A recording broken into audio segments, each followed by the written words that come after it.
The Late Night Alternative with Iain Lee on Talk Radio. We have ways of making you talk. Good morning. 9 a.m. on Wednesday, the 3rd of September. This is Politics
on Radio 4.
Evening, dear listener. This is the Late Night Alternative with Iain Lee on Talk Radio. Catherine Boyle is over there. Hey. What's your beef?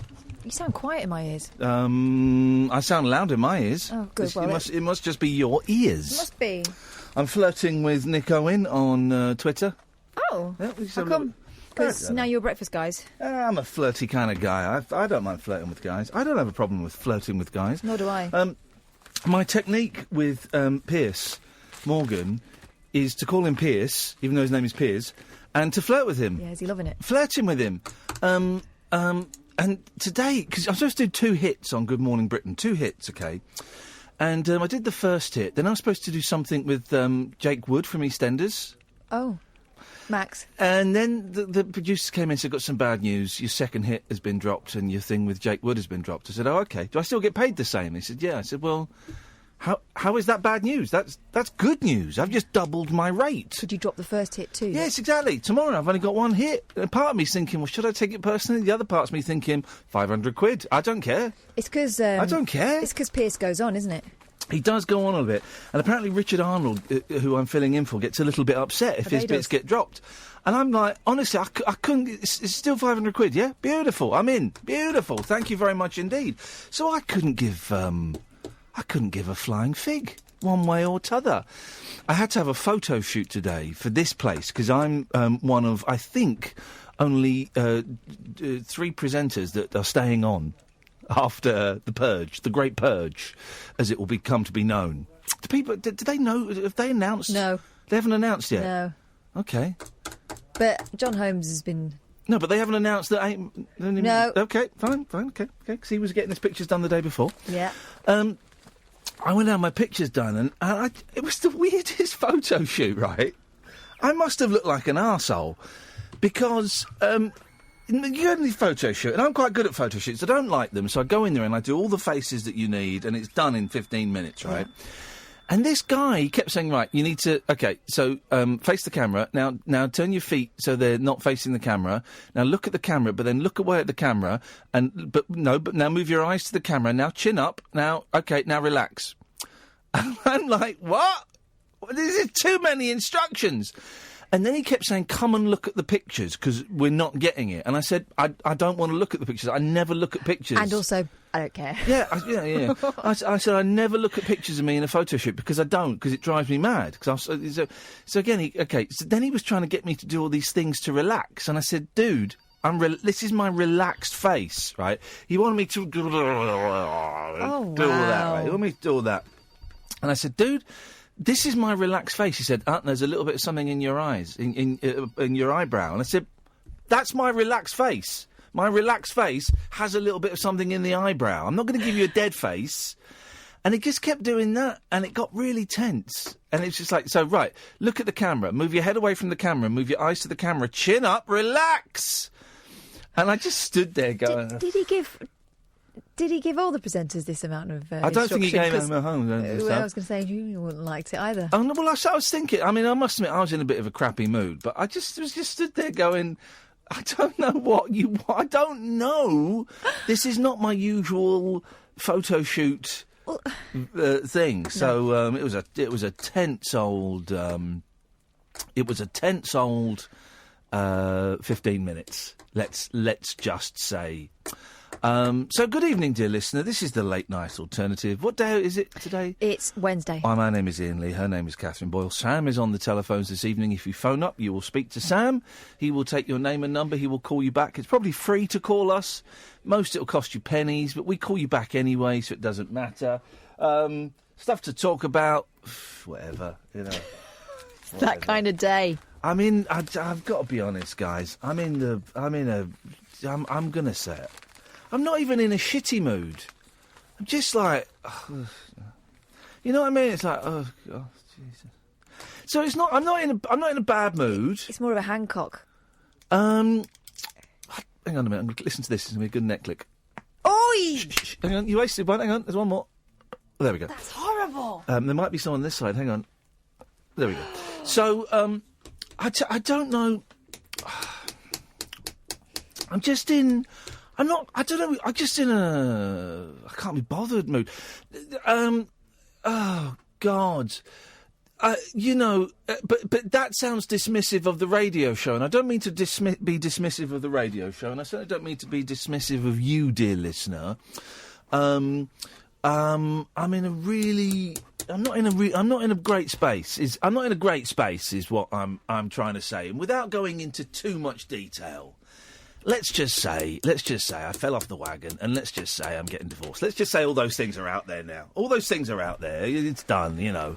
And it's been a tough old week, guys. I might as well just say those things and get them out there, and then they're done. So today is just kind of one of those. I don't really know how to get into. I don't know how to get into gear. I'm going to get in trouble for saying those things as well. Oh, well, it doesn't matter.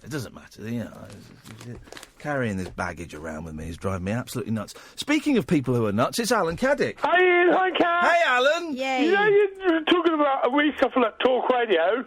Sorry, what? You know, you're talking about a great purge at Talk Radio. Yes. There's been a purge at the corporation. Has there? You know Joe Riley? Yes, I do. She's going to drive time. No, but... Well, that's not... But Mayo's still there. That's not... We're teaming up. So no one's been purged then, have they? That's not Beyonce's been purged. Yes, that's not a purge. Beyonce's been purged. Who's being purged? The ARTSO. Okay, but that's not... But what you've just described isn't a purge. It's more of a merger. It's a merge, not a purge. No, but they're purging the schedule. Whose schedule are they purging? The Radio 2 schedule. Well, give me an example. The Organist Entertains, which has been on the network for almost 50 years, that's going. Good, it's rubbish. What's he talking The about? Organist Entertains. I mean... Oh, I like that. My step-grandfather likes it. I can't believe so that in 2018 that's still even a thing. Incredible. It's a bloke playing the keyboards. Playing his organ, yeah. Yeah. That's... My grand's seen him live. That's incredible. Really? Yes. Wow, that's incredible. Gary Davis is making a comeback to BBC Radio. You're not talking about a purge. This is all people going in. This is a merge. But Cox is on the move. That's not a purge. She's still there, right? It's not a purge. Getting rid of a crappy hour-long show where it's a bloke playing a keyboard, that doesn't make a purge. No, but you know Paul Jones, who does the blues show, Yeah. he's leaving the station after 30 years. Right, that's not a purge. Oh, I thought it was. Thanks very much for calling, Alan. Go and look up the word purge. Go and look up the word purge in a dictionary, and then you might find out. Then you might find out what a purge is. Is that show? Was that? I can't believe that show was still going. The man playing the organ. The Organist Entertains. Was he called Ogden? Nigel Ogden? I don't know. Am I making that up? I don't know. It's a strange old... I just remember my gran very proudly saying they had tickets to a show at the church hall, and it was him. Wowzers. It really is a strange old world that we live in. Isn't it, guys? Was Nigel Ogden. Was it really? I'm going to miss his organ. Well, 0344 499 1000. Let's get these guys out of the way first, shall we? Good evening, Andre. Hi, Ian. All right. Yep. Cass as well. Great, Andre. Thanks very much for calling. So, right. So that's that done. That's a purge, Alan. That was a purge. So tonight we will do the show until 1 o'clock, and it'll be fine, and it'll be fine. It's not going to be a classic show. I'm not. I'm not suggesting you go and get blank cassettes or tape over the charts, because it ain't going to be a classic show. It's going to be what we call an adequate show. It's going to be adequate, and that's going to be that. If you want to take part in an adequate show. I mean, the bar is lower, so... Very, very low. Now is your time. Very, very low. To not shine. But you could just not be too rusty. Yeah. 0344 499 1000. This is Talk Radio. Closing time conversation for tax inspectors, taxi drivers, and taxidermists. Great big talk for the wee small hours. You've been trolling me big time, mate. The Late Night Alternative with Iain Lee on Talk Radio. I've seen several people complaining there's no podcast for last night, but there is, isn't there?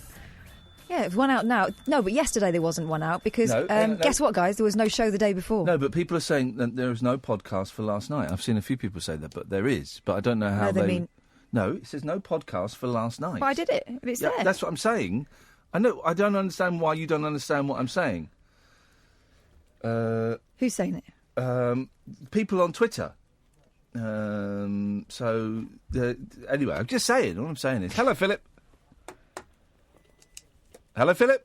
Oh, good evening, Ian. I watched the film tonight. Oh yeah, porno. I actually rented it from Google. Did you watch a porno? The film is called... Have you ever seen a porno? What? Have you ever seen a porno? No comment.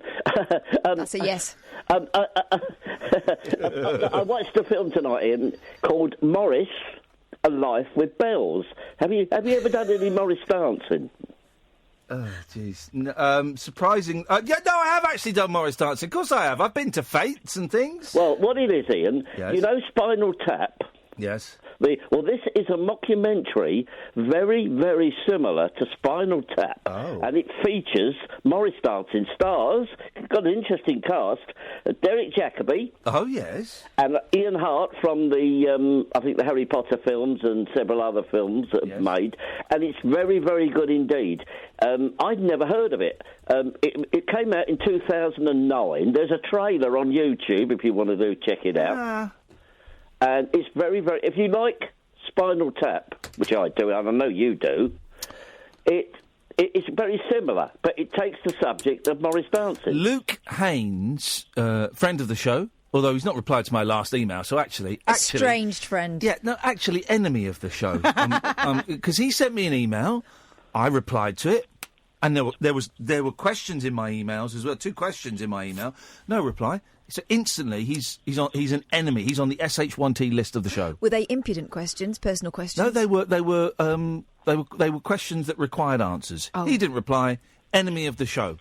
But he did a pop song recently, and in the video, it was some psychedelic Morris dancers. Well, that's fascinating because I actually know a Morris dancer. My barber... Who takes LSD, yes? My barber is a Morris dancer. Old Mick from Woodside he is. Yes. And he goes out, and I said to him, are you dancing this weekend? And he said, yes, we're doing it at some fete or whatever it might be. Yes. And so as I say, I'm looking forward to telling him about it tomorrow when I pop in for a quick trim. Oh, well, Thank you, Phil. Good story. Thanks for not listening to a word I was saying. Psychedelic Morris dancers. I like the Morris dancing.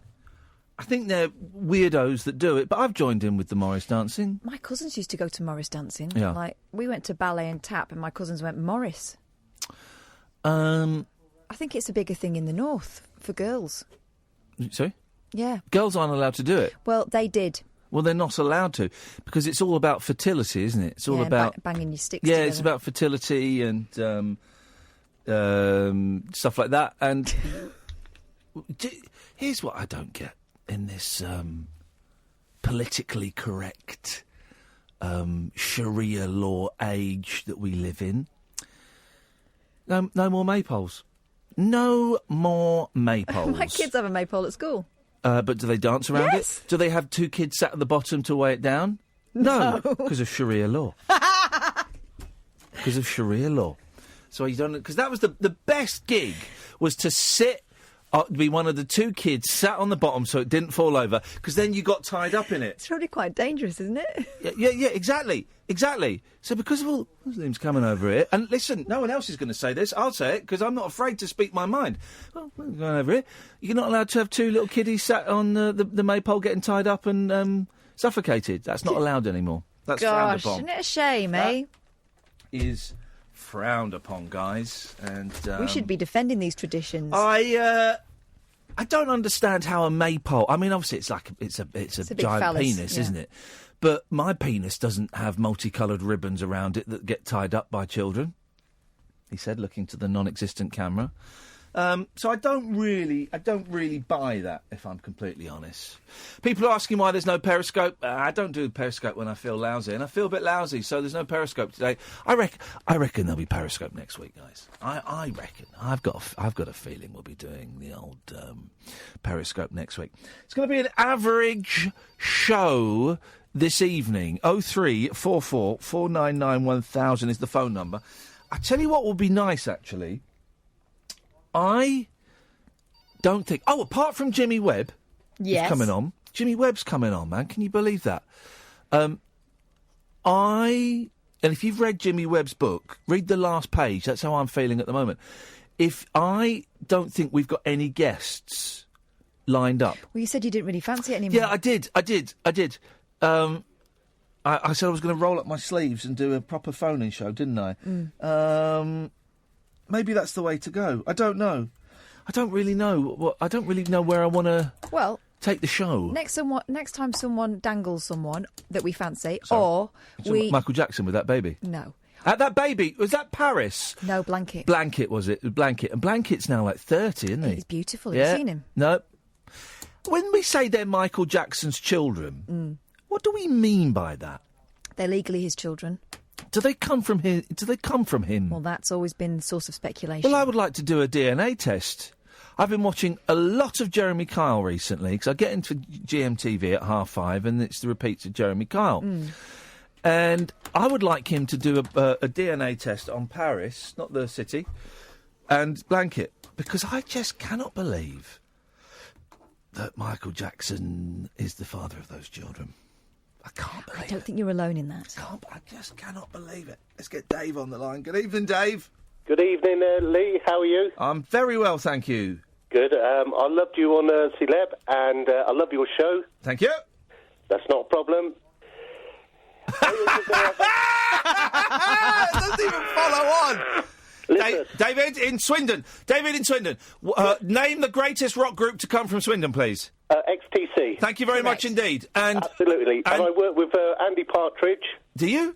I did. I used to work with him years ago in an art department where we used to paint pictures and do scenery painting. The man is a genius. Yeah. When were you doing that before they were famous? I was doing it when he was sort of coming famous. Yeah. Before they was XTC. Yeah. They was called the Snakes. The Helium Kids. The Helium Kids, you've got it. Helium Kids, Snakes. I'm trying to think of another one. The Snakes were before the Helium Kids. Right. Wow. The XTC, Ecstasy, yeah. To give you pleasure, was what they the name they come up with. I was working with him at the time while he was making that name up. Do you remember? What was the name of the place you were working in? We was working in an old department store called McIlroy's. How are you spelling that? McIlroy's? I'm dyslexic. But okay. Yeah, difficult, I know. If you can bear with me. Go on. McIlroy's. It was an MC. Yeah. A big M, a little C at the top. Yeah. Ilroy's. MC. McIlroy's. I got you. I'm close enough. I'm just going to tweet him and say I'm talking to Dave, from McIlroy's in Swindon, who used to work with XTC fans. There we go. Right. Yep. Text out to Andy. He'll know me. Yeah. Do you still see him? Because he lives there still, doesn't he? Well, he lives in Swindon, in Old Town. Yep. But I know he's moved with Erica. Yep. You know it all. You know it all. This is brilliant. Yeah. Me and Mr. Partridge go back a long way. I used to hypnotise him. We were just about to move on, and then suddenly it got weird. You did what? He would love this. At Christmas times, we used to work, and we used to have to put the Christmas decorations up in the store. Yeah. And the silver tinsel that we used to have to hang. Yes. I used to hypnotise. We're pretending here. I mean, I couldn't hypnotise him. Yeah. It was fun. I would wave the silver tinsel and flat it around in front of his eyes. Pretend I hypnotised him into a Swedish girl.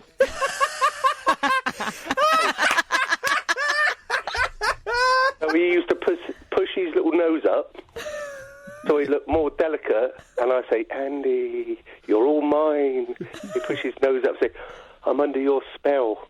I am not joking. I don't. I believe every single word of it. It's too bizarre to be a joke. I believe. Yeah. So listen, I worked with Andy I worked in the store for 5 years, but worked with Andy personally for probably 3 years. Yeah.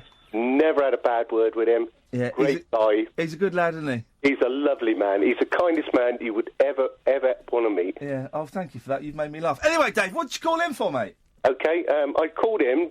Another bit of surreal stuff.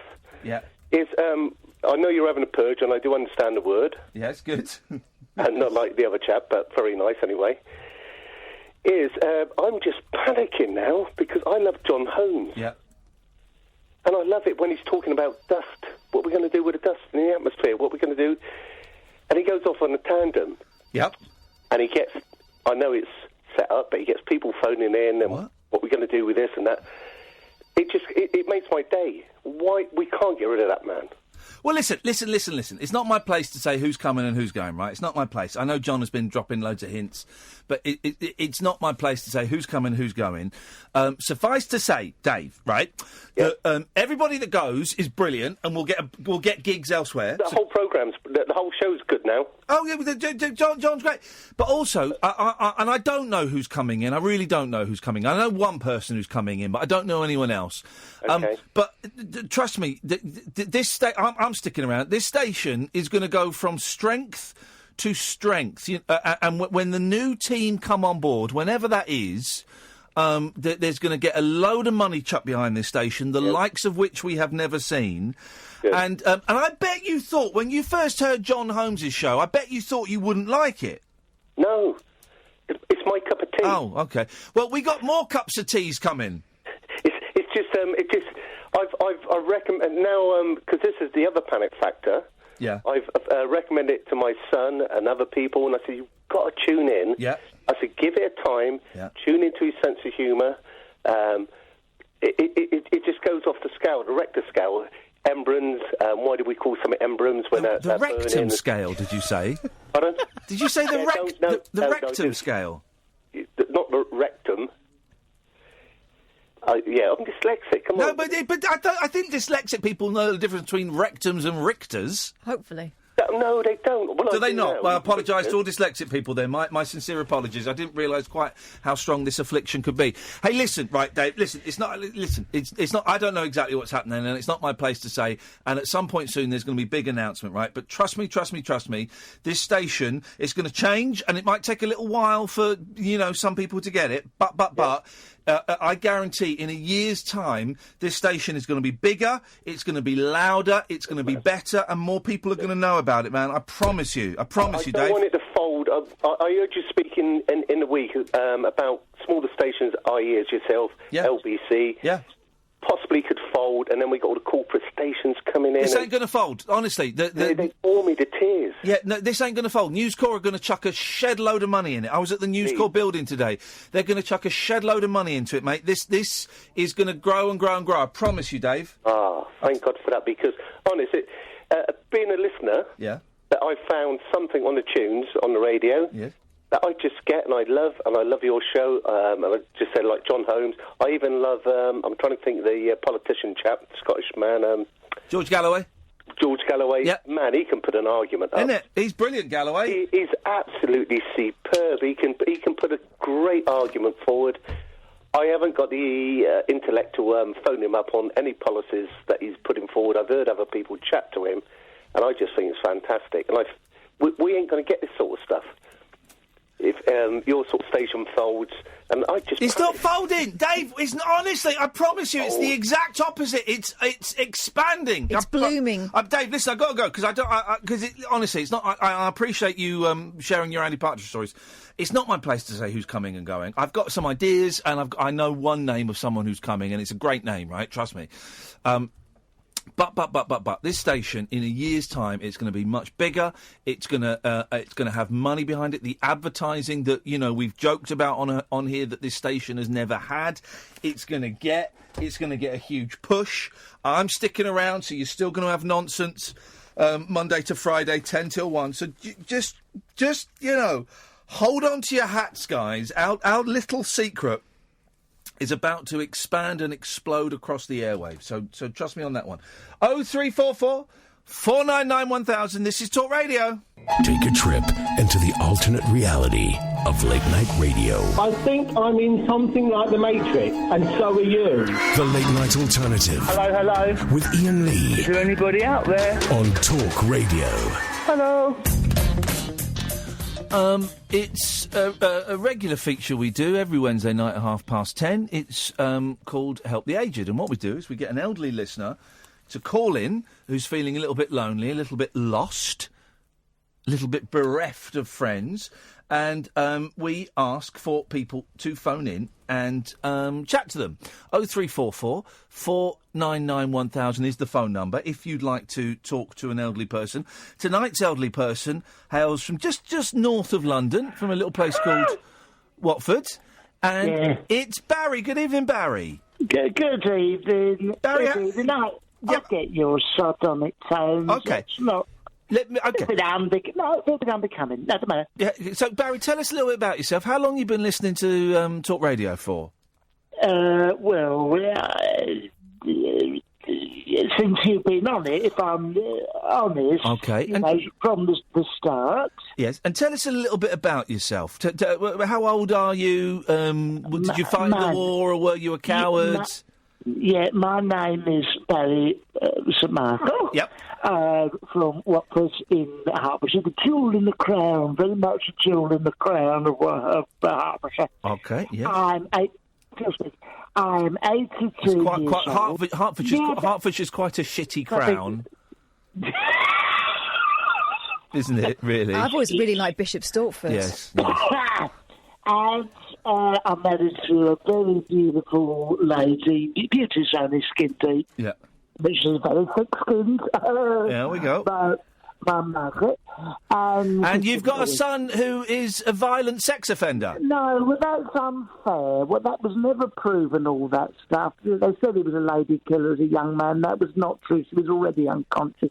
But the thing is, he is not around at the moment. He's in prison, isn't he, your son? Yes, okay. He's in prison. People do wrong things. Yeah. He tried to murder you, didn't he? Well, it was a bit of a mistake. He squeezed me a little bit too hard one Christmas. Yeah. Round the neck. Around the neck, okay, and I went blue for a while, but he's a decent fella, and when he comes out, we'll bury the hatchet, and, he's all right. I might get him to come on the show. He's only got a month or so, and then he comes out. Well, he's been misunderstood. Yes, okay. Misunderstood.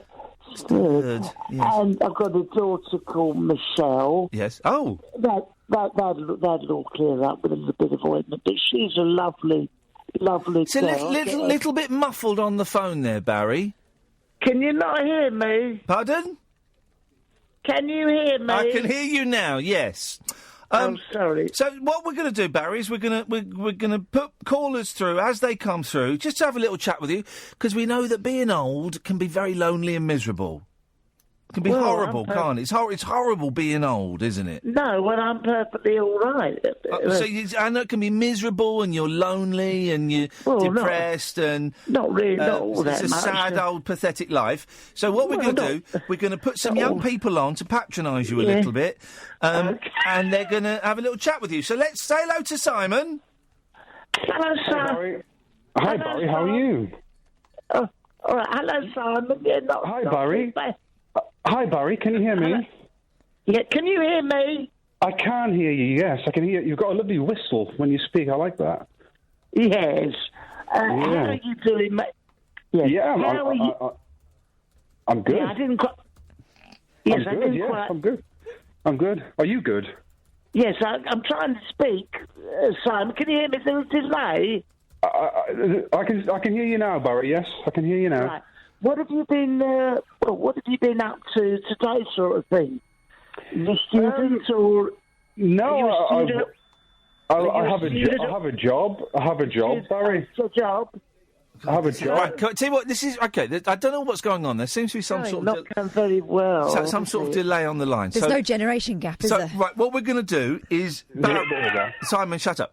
Barry, you're gonna make your point, and then when you've finished it, if you say over... Right. Okay.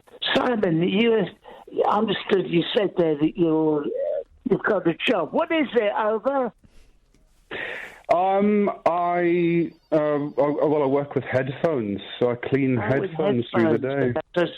Right, hang on. Right, then, Barry, that means you then can't talk until he's finished, because for some reason... I didn't say over. Yeah, exactly. Hello? Oh, Jesus. Over? Hello, over? Hello? I work with headphones, but not like hearing aids like you might have, but the ones like like big headphones that you put on your head. Over. Really, over. Yes, I do. Over. Over. Now, have you ever been to a silent disco, Barry? Over. Pardon, over. Have you ever been to a nightclub where a silent disco has taken place? I know that you're often seen in the clubs of London and Watford, obviously. Over. Simon Disco, over. A silent disco, yes. So you probably love it being elderly because you can take your headsets off and there'll be no music if you wanted to for a bit. Over. Or you can turn you can turn the headphones down. Over. It's not over. No. It's not over. Patronising, over. No. All right, Simon's gone because I don't... Rude, over. I didn't like him, over. I didn't overly like him, over. OK. Right, we've got John... Horrible man, over. God almighty. We've got John now. We might be able to drop the over thing now because I think John might. Okay. John. Hello, Barry. I'm trying to do Barry's voice, and I find it rather difficult. No. Can you give me some help, Barry? Now, can you cut him off over? I can't cut him off. I'm quite enjoying him over. Barry, don't be nasty, Barry. You're a rude man. You're a rude man. What about my old mum, my Margaret, Barry? I can't find her pussy. Oh. No, listen to me. One, Queensbury rules, that is my wife. Over. Secondly, that is a euphemism for my wife's vendor, right? And thirdly, you're a muppet over this stuff. What dare he? Who's next? Get him off. He's gone now. He's gone now. You're a horrible man. It was a horrible man. Let's try this one. Line 2, you're through to Barry, over. Hello. Over. Hello. His name is Barry from Watford. I think he's lost to Plotford. I found him on the radio, and good luck with this one. He was in Watford. Not quite. What's this chap's name? What's your name, caller? It's Simon. His name is Mr. Simon. He can love a pie, man. He's got the rather chubby. He likes something by Cubby Broccoli, who produced James Bond. That's worse than my one, Barry. Right, hang on a minute. No. I'll do one. Hang on a minute. Hang on. Okay. His name is Mr. Simon. He came and told a lie, man. Oh, yeah. Where you living, Simon? Let's see if I can get go on. Where are you living, Simon? Let's write this down. You want me to just come out with it, or are you going to guess? No, come out with it. Tell us where you live in. Oh, right, okay. Why be so secretive? New Forest. He lives in the New Forest. He's got married some ugly Doris. Her name was... no. No, it's a tough... Simon, I'm afraid your name and your location are not conducive to comedy songs, I'm afraid, mate. No, apparently not. No, so cut him off. Well, listen. They do let you down, don't they, sometimes? Barry, we are going to put you up against the master comedy songwriter. Can you try and get him back, please, Sam? Because I really want to speak to that name that's just flashed up on my screen there. Are you aware of Bill in Leighton, Barry? Oh, my God, no. Is he good? He's the best. He is the best at making up comedy songs. I mean, he's more of a soul voice rather than the sort of folk thing that you do. Yeah. OK, let me have a sip of tea because I'm ready to go. If you can get him on the line. It's a battle. We're trying to get through to him, but I've just remembered he's a massive stoner. And OK. He may not have put the phone down properly, so... the business about married an ugly Doris, I'm sorry to any... Well... ugly people or anyone to be offended by that. We don't we can't. Tell you what, we're going to take a break, Barry. Then when we get back, we'll try and get Bill from Leighton on. Okay? Okay, I'm ready to go. Let's do it. Yeah, let's do it. The radio show where the owls are not what they seem. Do you or have you ever watched Twin Peaks? The Late Night Alternative with Iain Lee. We could be dreaming and meeting each other in our dreams. On Talk Radio. Well, unfortunately, Barry, Bill from Leighton isn't answering. Oh. And nobody else has called in to talk to you. So what I am learning from that is, what I'm extrapolating is, that you should probably stop calling us. Stop ringing. Probably stop ringing. It sounds like you've passed your sell-by date. Well, it's a shame because I'm quite lonely, really. It's a bit of a lifeline. Yes, I know, but not welcome. Not welcome here anymore. No, and you know, no one's calling in. The calls we've had for you have been very, very substandard. Dear. He's pretty much killed the show. Yeah. Could I phone you at home in or take your number? No. Just a text. No. That's not. No. That's not. So that's it. That's it. Really. Oh, after all these years. Yes, I think that's probably the last call, and disappointing to go out on such a damp squib. Yeah, isn't it? Catherine, can I phone you at all? Or? I'm busy. Oh. When did you want to call? Well, I don't know if I get a bit. I haven't told you yet. If I get a bit down or a bit lonely. Well, your boy's back next month. That'll be fun, won't it? You'll have your hands full. But he's a violent lunatic. Yeah. Not just a little text or Ian. No, just a little hello. Hello. Oh. Hello. Who's that? It's Raymondo. His name, I'm singing, his name is Raymondo.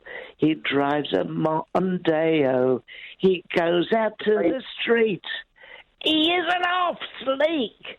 He phoned a radio station. He isn't, I don't think he's Asian. He phoned Lee. How he's on the show is a mystery. He's staying with the station. Ian Lee, I don't think he's Asian. He's staying with Talk Radio. Nearly finished. He's staying with Talk Radio.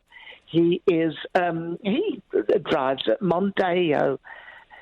Ladies. It's hopeless, isn't it? Raymondo? Yes, over. What are you doing, over? He literally is on. Hello? Hello, Berry. Hello, Berry. Berry. Who's that? My name's Laura. I'm a hairdresser. Berry. Berry. Oh, lovely. I want to cut your hair for you. You want a haircut? You want to come down to Gosport? Gosport is miles away. I'll give you one. You want one? Will you fashion it nicely, modern style?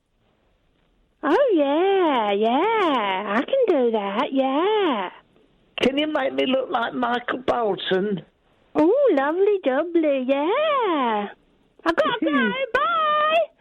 Oh, that's a shame, isn't it? Get my number. Okay. Terrible. Hello? Anyone else?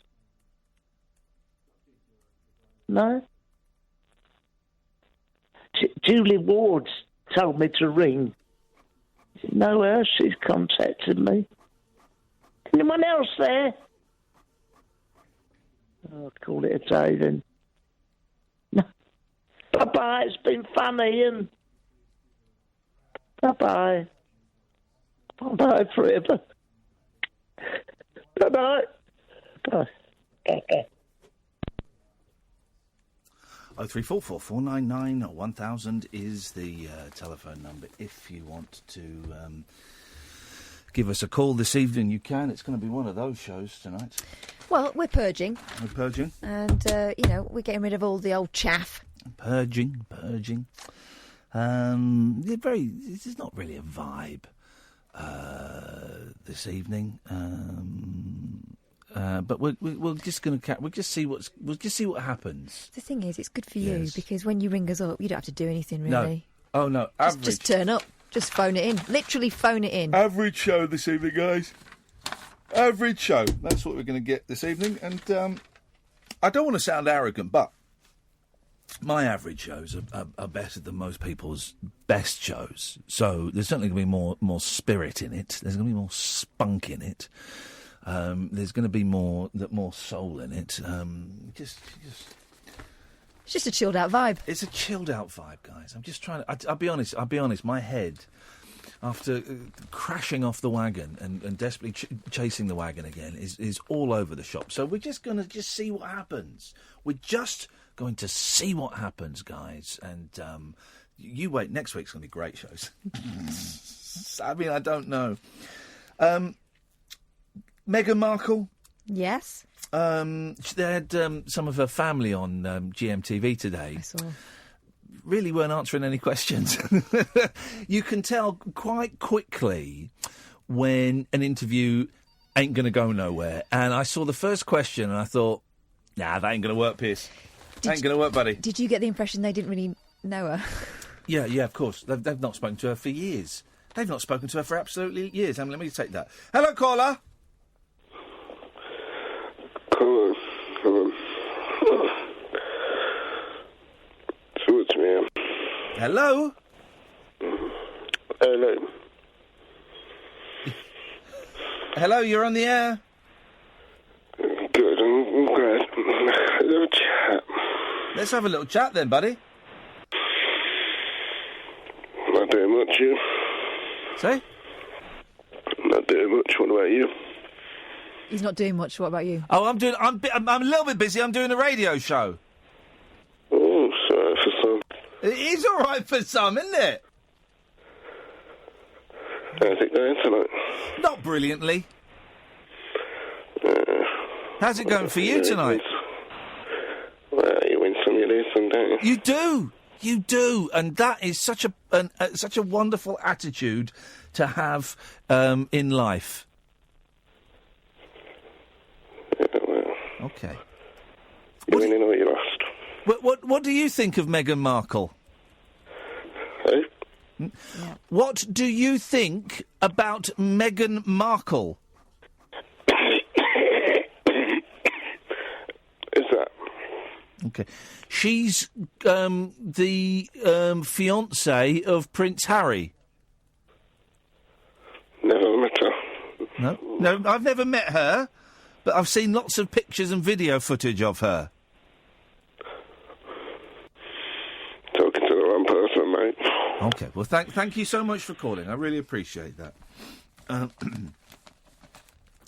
Let's just say, right, when she marries Prince Harry, we have got, and we will have easily the hottest future queens of this country, of the world ever, won't we? Well, the hottest potential queens in the world. Well, for her to get anywhere near the throne, there would have to be something horrific.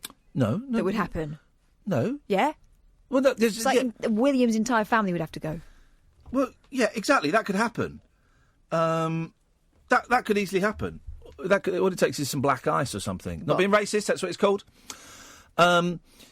So, I tell you, this is the phone in for the next hour. You name me a country that's got hotter potential queens than we have. You won't find one. You will not find one. Even like the European countries. Queen of Spain's quite good looking. Yeah, she's the queen. She's not as hot as Meghan and the other lady. And these are potential queens. We've got two queens in waiting that are just out of this world. You know, 100 years after some women got the vote, we're having this conversation. Yeah, exactly. Like, weighing up hotness. And it just shows that even though women have got almost equal rights to men, they're still fit. They are still fit.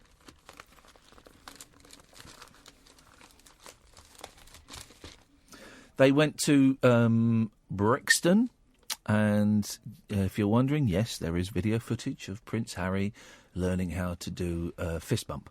Yeah. Do you also hear about that DJ? He slipped him his phone number so he could do the wedding reception. Yeah, well... I think that's excellent. I don't think he was slipping him his phone number so he could do the wedding reception. I think he was saying, I've got some gear if you need anything. Stop it. I know you're a fan of the herb. Me got the herb. Call me. But when my mum's out. I don't think that's what happened.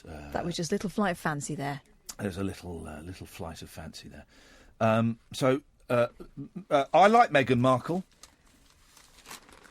I think it's great that we've got, We've got the hottest potential queens. So in the we're world. winning. We're winning. We're winning. Doesn't matter about Brexit. But also, but we've also got the plainest potential kings, haven't we? Well, you say that. I do say it. I saw Prince William live once. Oh yeah, in concert. Before he went bald. Yeah. And he was a very handsome young man. Very handsome. If only we could find a way to get Pippa in the running for Queen as well. Oh, she's out now. She's married. Well, nothing's a done deal. 0344 499 1000 is the telephone number if you want to give us a call. This is the Late Night Alternative with me, Iain Lee, her Catherine Boyle on Talk Radio. The Late Night Alternative with Iain Lee on Talk Radio. We have ways of making you talk.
I was, hang on, a Brazilian singer.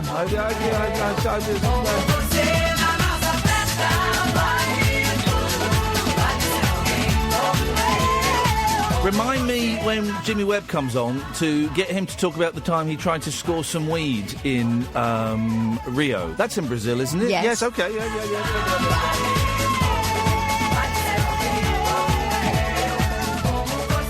Honestly, Jimmy Webb's coming on next week, right? He wrote Galveston, and by the time I get to Phoenix, and MacArthur Park, and Up, and Away, and all these wonderful songs. Go and read his autobiography. It is the most insane book I have ever read.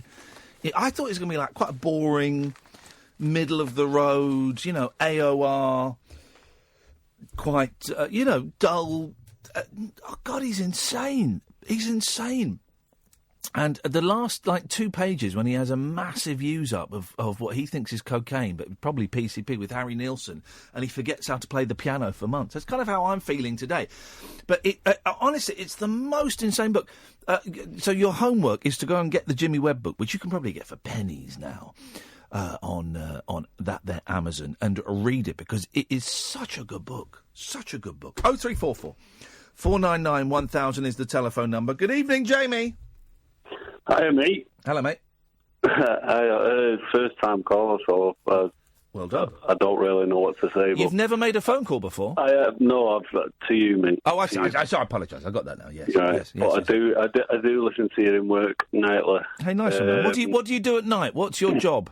I work in a warehouse for JD Sports. Aye, controversial. How's that going? Sorry about naming it. No, it's all right. Don't worry about it. It's fine. I've bought things from JD Sports. It happens. Yeah, no. You're not allowed to use your phone in the warehouse, though, so I can never ring you. I can only listen to you, and you make it through. You make me night, really. Oh, well, I'm glad that we help. I'm glad that this nonsense helps people get through their jobs. It does keep me sane, mate. It does keep me sane. I wanted to thank you as well. That Jumanji film, excellent, mate. Hey, mate, isn't it brilliant? Oh, mate, funny as hell. I'm glad you said as hell. It is such a funny film, and the thing is, I took my kids, Jamie, right, and they're going to be 8 and 6 soon. And they were in hysterics, but then there were loads of that Jack Black as that teenage girl, where he's got a penis for the first time and he gets an erection. Oh God, it was so funny, wasn't it? Yeah, and the big man with the little personality. Yeah, Kevin Hart. It's just great. And also The Rock. I've never really seen. Is he The Rock? He is The Rock, isn't he? Yeah. Dwayne Johnson. I've never really seen him in anything, but he was so good in it. When some guy goes to attack him and he says, "I think I should warn you. I think I'm quite strong," and it was just beautifully done. It was the video game bit as well, though. Yeah. Block, punch, and... and then there were the characters. But those who don't know, it's a remake of the original film, and they get sucked into a computer game, and they'll talk to characters, and anyone who's ever played a computer game will know, when you talk to characters, eventually they just start repeating stuff because they want you to move on. And so they would just keep going up to people and ask them questions, and it would just repeat it again and again and again. Oh, it was so fun. And the brilliant bit where the snake comes out and they go, right, we think we've got to stare out this snake. Who's good at staring and not blinking? And Jack Black goes, I am. Oh, and it's so funny. Yeah, I want to watch it again. Oh, mate, my stomach was creasing with it. It was so funny. And the other show you told us to watch, The Good Place. Oh, yeah. It ends a bit abrupt. I don't know if there's going to be a new series. No, there's no. They're doing a new episode every week now. So they stopped over Christmas, and then on the 5th they released a new episode, and they're going to bring out a new episode every week now. Ah, wicked. Because it's good, isn't it? It is. It's not too bad, mate. It's not too bad. Your recommendations are good. I'll tell the listeners that. I know stuff. I'd just like to say, have you ever heard of a band called the Temperance Movement? I know. I've heard of the. I'm thinking. No, I haven't heard of the Temperance Movement, as in the band. Yeah, there's a song on there. Trouble is my only friend. I think you might like that. I'll check it out, Jamie. Thank you. I shall take that recommendation. I think it's called that. Yep, I shall take that recommendation and I'll have a little listen. Thank you, mate. All right, mate. Thanks for keeping us entertained, Ian, and keep up with the work, bud. Cheers, Jamie. Take care, fella. Ta-ta. Take it easy, bud. Bye-bye. That's, of course, the temperance movement is where teetotal comes from, isn't it? Everyone always thinks it's just cups of tea. Cup of tea, but it's the temperance movement. When was the temperance movement? I'm going to say temperance movement would have been 1880s, I'm going to say. Encouraging people not to drink. 1880s, maybe turn of the 20th century, perhaps. I'm thinking bustles and bonnets. Yeah, that kind of vibe. Because booze was illegal in America, wasn't it? Prohibition. Yeah, well, that's like the 20s and 30s, wasn't it? Yeah. But it's weird to think that booze was illegal. Well, the temperance movement were very worried about the amount of gin people were drinking. Yeah. I think Mother's Ruin. Yep. But now weed is legal in lots of America. Some states, yeah. But in loads of states, it's legal. Well, I was talking to someone, an American, the other day, and they told me that if you get pulled over by state police, Right. Yes. and you're carrying, it's still a state offence, but not. No, you're okay. If it's a federal offence. Okay. Right. It's very confusing. I do wonder what's going on in the US of A. In the world, really. The world is such a strange, confusing place that sometimes I just want to disappear from it all, really, because there's so much to take in.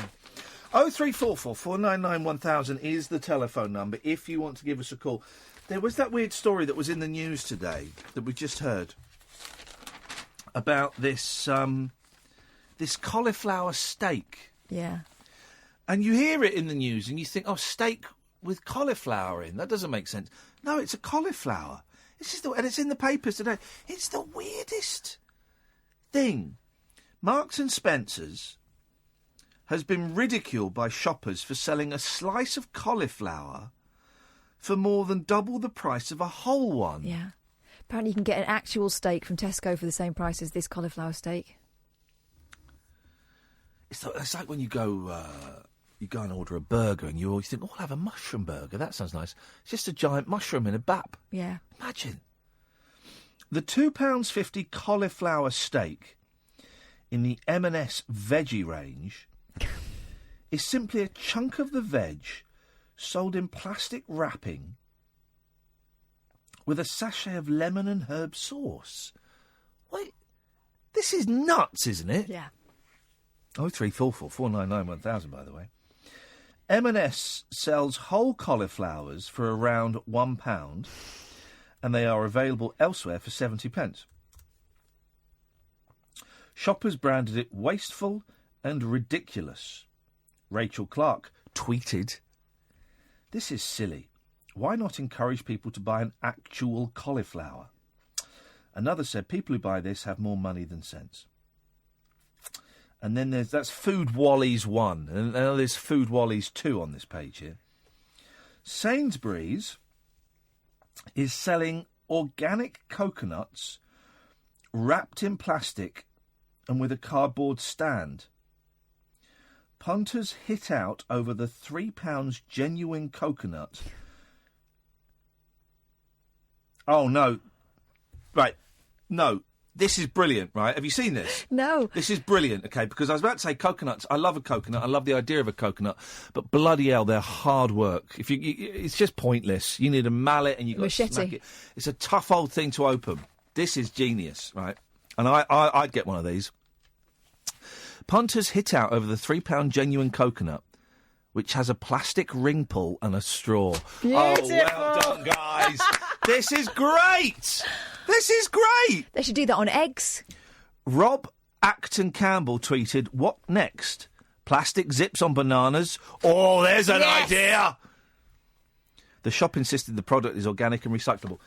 That's a great idea. A banana with a ring, a coconut with a ring pull on. I'd love that. Velcro bananas. I would totally love that. Why would you have a? Because I love the idea of a coconut. And there's so much. We had a coconut in the jungle, and it was actually it was a mouldy coconut. Oh, was it? Yeah, it was. They kept giving us mouldy food by mistake. They gave us a chocolate fruit. Oh, seriously. Oh, they're having a reaction to that. They gave us this fruit. We didn't know what it was. It was chocolate fruit. And basically, you eat it. It's supposed to taste of chocolate, right? What's it look like? Like a pear? No, it looks like a sort of mango. Everything looks like mango. And so some people had a little bite and went, "Oh, I don't like that." But I was like, "Oh, I'm going to try it." So I bit into it, and it's quite hot. It's quite hot. So I was eating loads of it, and then my mouth started burning, unlike anything I have ever had in my mouth before. Hotter than the hottest curry. So my mouth was burning. Then as it dripped down into my stomach was on fire. It was insane. And it turned out it was off. Wow. So I'd eaten 3/4 of an off chocolate fruit. And that was the same night that, and they don't mention this on the show, that Jamie and Jenny poisoned us. Was that when they burnt the crab? They didn't burn the crab, but they So they burnt something. They cooked the crab in too much oil, and so they'd use you'd have a tin of oil, and that would last you like a week. But they used a tin and a half of oil for this one meal, and so we thought it was like sort of crab juice. So we're eating this crab juice, but basically we're just eating really crappy cooking oil, and we all got so ill, and I nearly threw up. I had my head over the dunny for 20 minutes trying to throw up and couldn't, and I know everyone else got ill. And, it's because Jamie and Jenny poisoned us. Didn't show that on the telly. 0344 499 1000, this is Talk Radio. Neon lit night talk for torch singers, trolley dollies, and train wrecks like me. Never know just where the conversation will take you. What I'm going to say sounds ridiculous. The Late Night Alternative with Iain Lee on Talk Radio. Here we go. 0344 499 1000 is the telephone number if you want to give us a call. You would be more than welcome. They've left open the Talk Radio Twitter feed, and I always feel like doing something. Very, very naughty with it. I don't quite know what. Maybe I should, like blocking Julia Hartley-Brewer or something like that. It's so deliciously tempting, isn't it? Isn't it? How much trouble would I get in if I blocked her? I reckon it'd be fine. Oh, you are... it's the wrong keyboard. Hang on a second. Don't block her. At her. At her?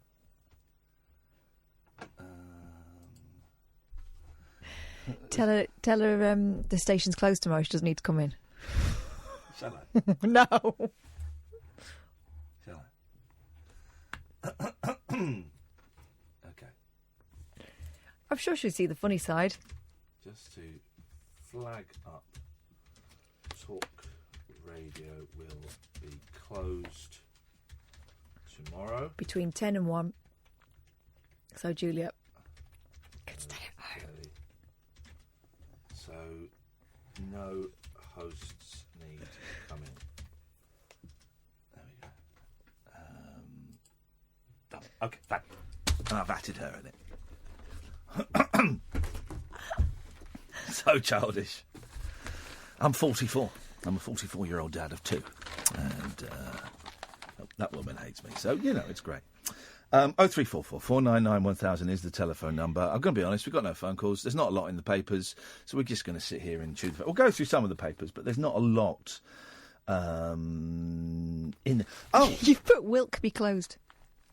Don't matter. Honestly, it actually makes it more authentic. Oh, let me... no. Let me delete that. Oh, this is awful. This is the worst day of my life.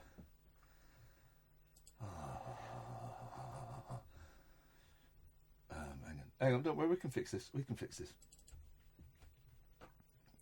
I don't know how to... Hang on. What I'll do is I'll just put... hang on a minute. Star Will.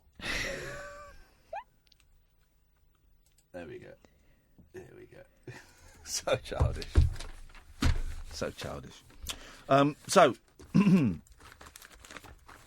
Robots, as we know, are taking over the world. Okay, that's happening. Yeah, that's a thing. From the bedroom to the boardroom. Yeah, well, and then back to the bedroom. They've invented lap dancing robots. Oh. It grinds and gyrates around a pole with provocative moves mimicking those performed by humans. Why don't men pole dance? I think some do. Do they? Yeah. Okay. But I would suggest that maybe they're not as aerodynamically attuned to the pole as the women are. Are you talking about genitals? Yeah, you might squash your... You're saying that the groove... The natural groove of the woman is more adept to grip than the ball, the penis and the balls. I'm just saying you might do yourself a mischief, whereas a woman wouldn't. The Courtney Act, the transvestite, the drag queen, yeah, on Big Brother, it was saying that when he becomes she, yes, when two become one, he inserts his testicles up inside him. Now, I know that happen. I know ninjas do that. That's why you can kick a ninja. You can kick a ninja where you think the ghoulies are, and he won't feel a thing. And it's because he just goes, and his balls get sucked up. Oh, what? He sucks him up himself? Yeah. That's the ninja. The sumo binds his up, doesn't he? I don't know what a sumo does. I think the sumo also has a thing. But Courtney Act, I'm going to be honest, not the hottest drag queen I've seen. I think she's superb. I think she's great. I think she's funny. I think she's in for could be a winner. But I've seen sexier. I've seen some incredible drag queens. Yep. But she inserts the testicles up inside themselves. Now that can't be. I'm just wondering how. I'd be scared they wouldn't come out again. Well, these have been in and out so often, they probably just say, "Oh, here we are again." Wonder how. He holds it in with sellotape, doesn't he? But isn't there a little ledge that you can rest them on? Well, apparently that's where they used to live before. Oh yeah, because balls drop. Yeah, your balls drop. Okay, we know that. Yeah. But they're up there. I've never understood that. What do you mean? Well, you know, because I've not had boys, and I wasn't around boys really growing up. Yep. I've changed a nappy. Yeah. Little boys have got balls. Yeah, but the actual testicles for a little boy, they're sort of up in there. Oh, really? Yeah. And then that's why when they're a teenager, they drop and they go like that. But then sometimes they go back up again. They go back up again. That's what happens there. Oh, bless them. Evening, Bruce. Hip, hip, hip. Hip, hip, hip, Bruce. How are you? I'm all right, fella. What you got? Well, not much, really. I've been wanting to phone you up since you came out of the jungle. Congratulate you on a great run on the show. Thank you. I basically just wanted to get all your new fans to be able to phone you up first before this old there we go. man come calling back again. There we go, you see. Congratulations. Well done. It is good to have you back, though, sir. Thank you. I've been listening. And I want to echo the thoughts on Jumanji, New Manji, as I call it. Yeah. I thought it was great, but I believe Catherine thinks she's seen a better family film recently in Paddington 2. I never said it was better. I haven't seen Jumanji, so I can't compare. But it was good. Okay. Paddington 2, I've seen 20... I worked it out the other day. I've seen 28 films this year at the cinema, and Paddington 2 could have been the best one I've seen. I'm looking for... I'll watch Paddington 2 when it's on telly. My boys went and saw it. I liked the first Paddington. I thought it was magical, but I'm just... I think Paddington 2's better. Wowzers. Yeah, I do. Yeah. And also, I mean, you know, just to prove that point, Hugh Grant's got a BAFTA nomination for So Best of the writers, one of the writers is a friend of mine, Simon Farnaby. I didn't realise. Oh, really? Yeah. Well, that explains why he's always in them. Who also wrote the awful Mindhorn, which was a terrible film. You know what? I didn't think it was terrible. Oh, I couldn't watch it to the end. I thought it was awful. Yeah, it was definitely a good premise, but just didn't kind of get executed. Well, no, it wasn't even a good premise. It was just Garth Marenghi's Dark Place. Should it have been a TV film? Premise. It shouldn't have been made. It was awful. Oh, really? It was a stinker. It was a stinker. Well, but no, Paddington 2, I've heard it's excellent. I wish it all of the successes at the BAFTAs. Good for them. Good for them. I want to go and see 3 Billboards. That's what I'm excited to see. Yes, I'm going to go and see it this weekend, I think. Hey, here's the thing. You know that film about John Paul Getty, All the Money in the World, right? That originally had celebrity nonce Kevin Spacey in it, and then they had to reshoot all the Kevin Spacey stuff with Christopher Plummer.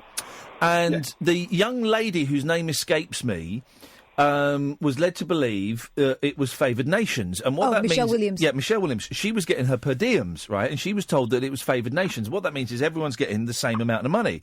So she got she got $1,500 for all the reshoots. Mark Wahlberg, $1 million. And the worst thing, they've got the same agent. Yeah, oh no! Didn't know that. That's a little twist. I did not know that. That's going to be awful. An conversation next week. Yeah. That's terrible, isn't it? That's absolutely terrible. I'm looking forward to seeing that. Especially in this day and age where, you know, especially at the moment where, you know, there is rightfully a women's movement kind of going on about inequality. Yeah. And then, you know, you hear that. Well, but she's been nominated. They're talking about Oscar nominations for her and stuff, so hopefully she will thrive in the end. But it shouldn't be down to that, should it? No, of course not. No, I mean, you can't talk about equality and then... It was like the thing at the Golden Globes the other day with the best directors. I kind of had a bit of a row on Twitter with somebody about that because she said the woman who, Patty Jenkins, directed Wonder Woman, should have been nominated for Best Director. And I said, you can't just stick a woman there at the sake of having a woman in the category, but there should, at the same time, there's obviously not the opportunities for women that there are for men. Yeah, did you hear that pudding that we had on the other day? Michael Graham talking about how the reason why there's a reason why women don't get nominated is because their films aren't as good. And I went, well, hang on a minute, look at how many men are directors generally. Of course they're going to outnumber the women at the moment, but look at why there are so many men that are directors and so many women that are not. And I don't believe it's because women can't make films. It's been proved time and time again that they can. It's just Absolutely. It's a thorny old mess. I was very disappointed to follow the James Franco story unravelling. You know, he's denying it. He went on with Letterman. No, he went on with Colbert. Oh, Colbert, yeah. And he's denying denying the Ali Sheedy stuff, which she tweeted and she deleted. He's not denying the 17-year-old stuff, but 17 is legal in New York, so that's, you know, the 17 stuff came out a few years before this kind of movement happened. It came out a few years ago, so that's not saying it's right or wrong, but that's not a surprise. The other thing was really. The actresses sort of alleging that they'd been pressured into doing nude scenes for like $100 or something, and that was another thing. But what he's saying is, he's willing to, learn, and he's not saying that he's done everything right in his life, and he wants to have a conversation with them off Twitter, which I kind of get. Michael Douglas has come out before he's been accused publicly. Stan Lee, the comic, the brains behind Marvel, has been accused. The thing with Stan Lee, and again, this is not to kind of defend the situation or anything like that, but with Stan Lee especially, the man's 95 years old. If this is stuff that's happening now... Yeah. In the kind of state that he's probably in, I've been with, but he's lucid. He's not got Alzheimer's or anything. He's lucid. He's with it. But it's nurses that are complaining. Isn't it?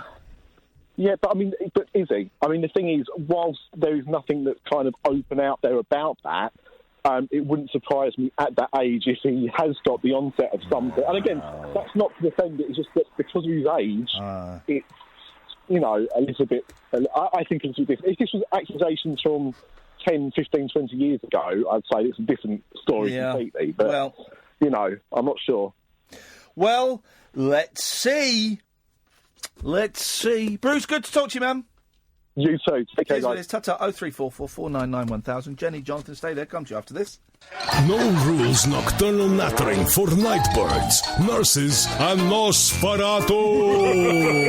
All right, cool. The Late Night Alternative with Iain Lee on Talk Radio. Evening, Jenny. Hello. Hey, Jenny, how's it going? Yeah, good. I've listened to you guys for a long time. This is the first time I've called, so like loads of people say, I'm very nervous. Well, I know, and there's nothing I can say. No, I know. That will make things any easier, I'm afraid. So it's one of those weird things. Whereas while I was phoning, I was fine, and then suddenly my heartbeat started racing. Oh, it's nuts, isn't it? And the thing is, as well, once it's done, you will come crashing down quite quickly and go, "Well, that was weird. Why did I get so nervous about that?" So you just got to suck it up, Jenny. I know. Story of life, isn't it? You just got to suck it up. What you got for us? Well, a couple of things. I wanted to talk about sort of strange reactions to things. Yes. And it's totally unrelated to a lot of what you've been talking about tonight, so apologies for that. That's what we like. That's how we like to sail this ship. But if Kath is there, I wanted to... I thought something happened to me a while back that I thought she might be able to relate to, that no one else has ever been able to relate to. Here we go. Go on then. Kath is here. Are you there, Kath? I am definitely here. She's there. I can see her. I'm standing by. So quite a while ago, I had... I'd been seeing a guy for a little while, and I don't know if it was maybe second date, third date, not sure.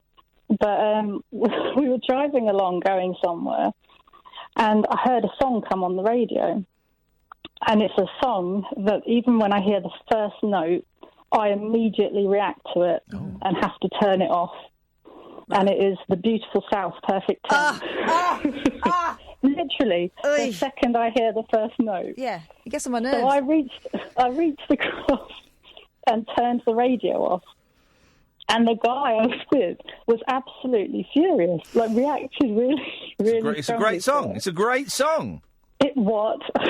It's a great song. Everyone loves that. I say possibly the worst song ever. It's 100% definitely the worst song ever created. Well, I think it's Rotterdam is also poo. That is also a bad song, but for me, Perfect 10. But for me, it's so bizarre because my reaction to it is literally rage. Yeah, mine is. And I don't. Most of my friends I speak to, they sort of can't relate to why you would feel rage at a song. It's I don't know what it is, and you know, I don't like denigrating people's work because you know they've come up with something and they've created something. But better than any song you've made. You don't know. I do actually. I do. I've never sung "Ball in the Groin" to you. Also, I was thinking to you. Wowzers. I come up with songs very, very, very frequently. I'm a songsmith. Okay. I think, right, normally I like songs that are sort of witty and, you know, that's full of jokes and stuff, that song. But it's just so smug. I just find them really smug. And I do as well. I actually used to find it very offensive because I was stick thin when I was young. Sadly, not so much now. But I was properly thin at school and I hated it because I'm 6 foot tall. So I hated how thin I was, and the song I found quite offensive, the way it said sort of anorexic chicks, model 6, you know, and it wasn't to me a song about let's celebrate all sizes. It was a song that to me was let's celebrate people who are bigger and not, you know, so for me I thought, you know, a lot of people embraced it as this really powerful song.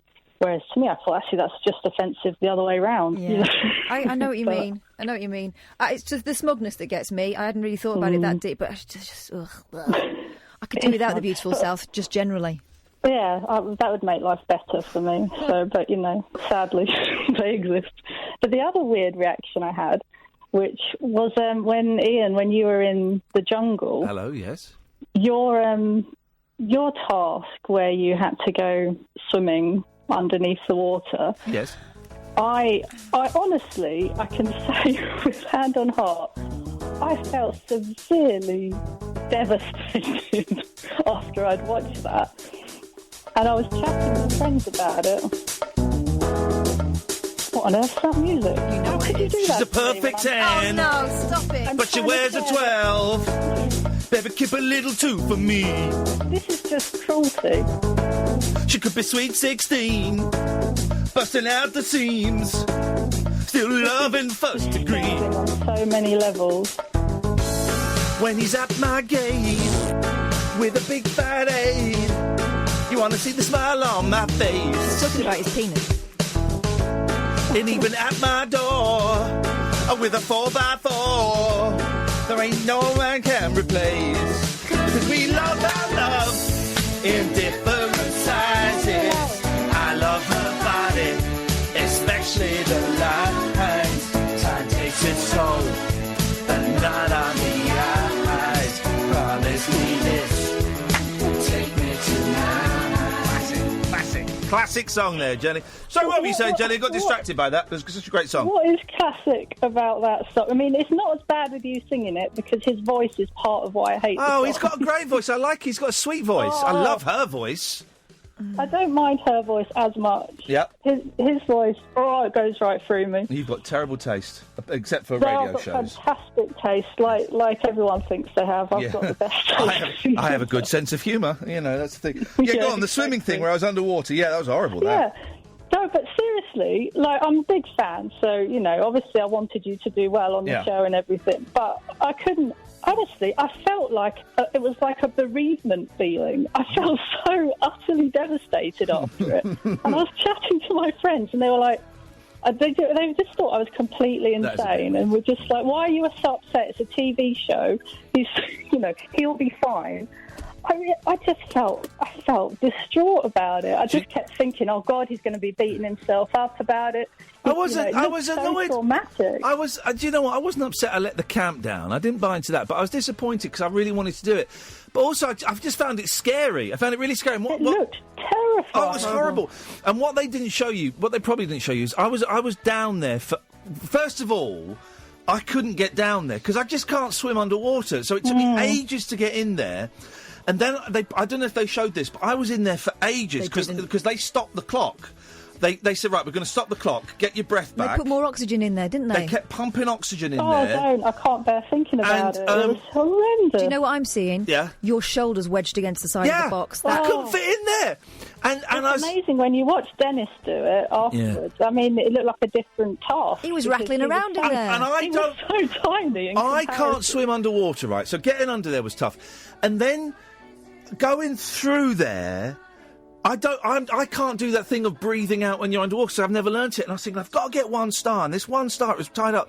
And then I was thinking, if I get into that middle bit, I'm going to be stuck in there because there ain't no way I'm coming out. Yeah. So the whole thing was horrendous. It looked horrendous. Have you been swimming since? Is it No. Is it traumatising or not? No, I mean I'll go swimming, but I stays on the surface. Yeah, I stay on the surface. You know, you have to fill in a form that says, "Can you swim?" And I wrote yes, and I should have wrote, "I can." I can swim slowly on the top, but I can't go underwater. You know, keep your hair dry. It was horrible. It was horrible. That's weird though. But did you ever find? I mean, I genuinely shocked myself by how extreme my reaction was to that, because I don't know you. Obviously I listen to you, but you're not my friend. But I genuinely Glad you accept that. Yes, because not everyone listening to this show does know that. Get very upset about it. But people went nuts the day after saying that it was dangerous, and they were calling for heads to roll. Were and they? Stuff. Yeah. People hate it. It was awful to watch, and we didn't see the full thing. It was horrendous. I mean, I could see when I actually in the morning after a night of sort of going crazy in my head worrying about it, I looked on Twitter and could see lots of other people had been really upset about it, and that made me feel better actually. But at the same time, when I told my friends about it, they genuinely thought I was completely crazy for getting so upset. What was terrifying as well is they said to me, because this is one where you look at it, you think, oh, actually, someone could die doing this. This is proper, you could die. The others, you can't die. Yeah, that one you could die. Well, there were loads of people underwater. There were loads of cameramen and rescue people. And they said, if you're underwater in a bit where you're actually in the water, do the chopping motion on your neck and someone will come and pull you out immediately. So I had, I think, 3, maybe 4 attempts at going down into that tunnel. And the last one, because obviously the more times you did it, the more tired you got. So the last one I went in there and I was thinking, I can't do it. So I started doing the chopping motion, thinking someone's going to come and grab me. And no one did.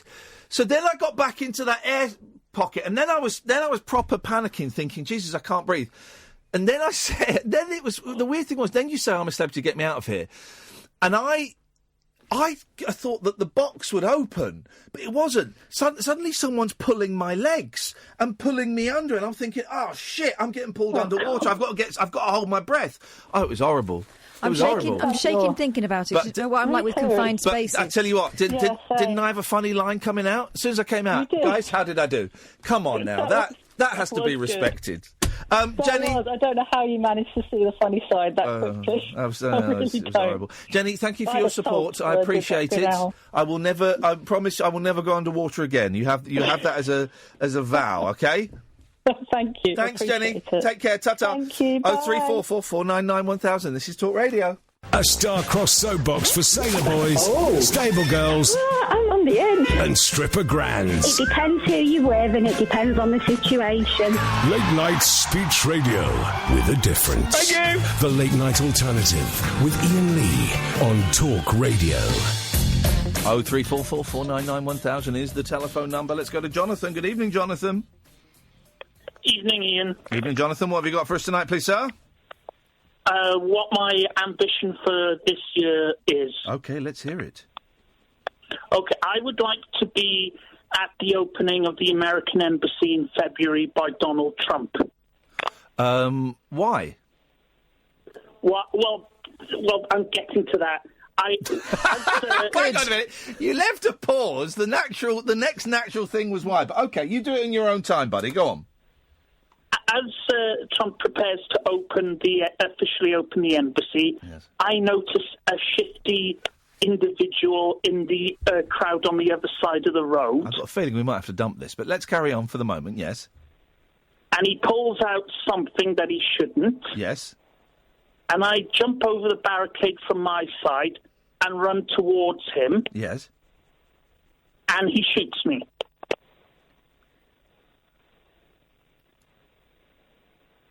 Did you get that? OK, yeah, so, OK, yes. Yeah, and then when the police and the Secret Service realise what's happened, yeah, they shoot the guy that shot me. OK. And Trump is safe. So your ambition is to give your life for Donald Trump? My ambition is to take a bullet for Donald Trump. Wow. Gosh. I'm going to go back to my first question. Why? Why? Because I'm a fan of Trump. I believe that Trump is doing good.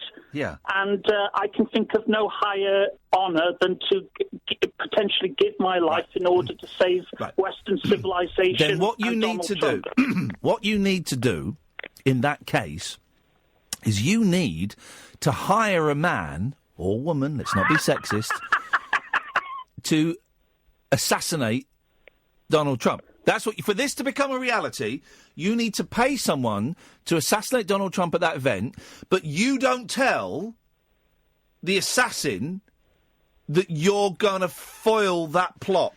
Okay? So the guy pulls out the gun, and you know who it is because you paid him 500 quid in a pub in Tottenham. He pulls out the gun, you jump in front, you get shot, and then the guy gets shot. The police investigate, and then they find out that you're a hero, and you become a hero, and you're... No, but he'll be dead. Wait, this is it. He's either dead or he's mortally wounded. He becomes a huge hero, and everyone's celebrating him. And then a couple of days after, we then play the recording of this conversation, and people realise you're an absolute nut job. How does that sound, Jonathan? Does that work for you? Well, it's a plan. It's a plan. Thank you very much indeed, Jonathan. He's off just stroking his little penis there. Terrifying. Wowzers. But it could. Has anyone ever...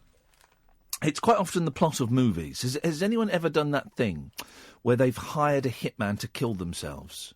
They have, actually. I'm sure I remember reading a story about it. In the news about someone who'd hired a hitman.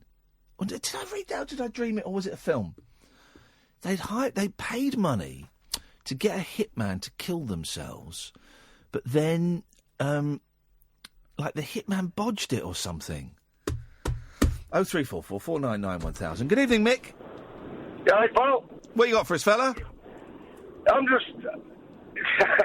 Your last caller, when he's sniffing glue. I don't think, actually, Jonathan requires any form of chemical stimulation. He's actually that insane. I mean, I listen to this show quite regularly, but he needs locking up. Yeah, he does. I totally agree with you, and I should just say, if even one tiny portion of that plan is carried out, he will be locked up. So it's not for anybody else's safety. I think it's for his own, really. Yeah, the guy's an absolute fruit basket. I know that, but I do have to say, for legal reasons, we do not condone anybody hiring assassins to kill presidents or anybody for that. We respect all life on this show. All also, God's children. Donald Trump's got plenty of professionals who are trained to take bullets for him. I don't think he needs some nut job from Swansea. Caller has got to that age without being seriously injured. I'll never know. Well, it may happen one day. Who would you take a bullet for, Mick? My wife. That's about it. Wowzers. And my children. Well, there you go. The kids, exactly. That's the thing. Nice one, Mick. Anything else? No, that's me done. Thank you very much indeed. Mick, I like a man who knows when he's done. Yep. Of course, Ronald Reagan was... there was an assassination attempt on Ronald Reagan to impress... Who was Jodie it? Foster. Jodie Foster. Did someone take a bullet for him? I think they did. No, Reagan got shot. Reagan was shot. by a fella that wanted to impress Jodie Foster when she was a kid, when she was still, I think she was like 15 or something. Reagan got shot. He was in hospital with it, wasn't he? I kind of very loosely recall it, but Okay, let's think of all famous people that we know have been shot at. I remember Prince Charles being shot at. Queen Victoria. Well, hang on. Well, let's try and. I want to date these. So, All right. so Reagan was 82. Mm-hmm. I'm going to say. Prince Charles got shot at. I was in like Singapore or something, wasn't it? I'm going to say 90.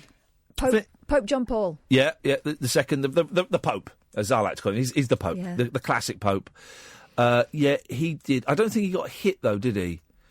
He got shot at. Well, and then they made the Pope-mobile, didn't they? Was the Pope-mobile after that? Yeah. Was it? Bulletproof glass. Yeah. I don't think he got hit because he wears white, doesn't he? And that image, I don't have an image of a No. Pope, drenched in blood. Have there been any recent... By recent, I mean the last 25, 30 years. Are we talking about people who didn't get assassinated?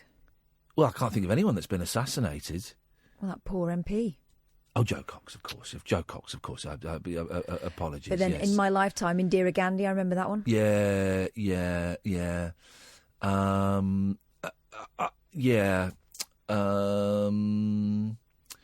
Trying to think, because there are so many movie plots, aren't there, where it's a sniper or it's, someone with a pistol or something like that. And yet it's amazing how rarely it happens. Joe Cox to one side, because that was a particularly horrific attack and was... I'm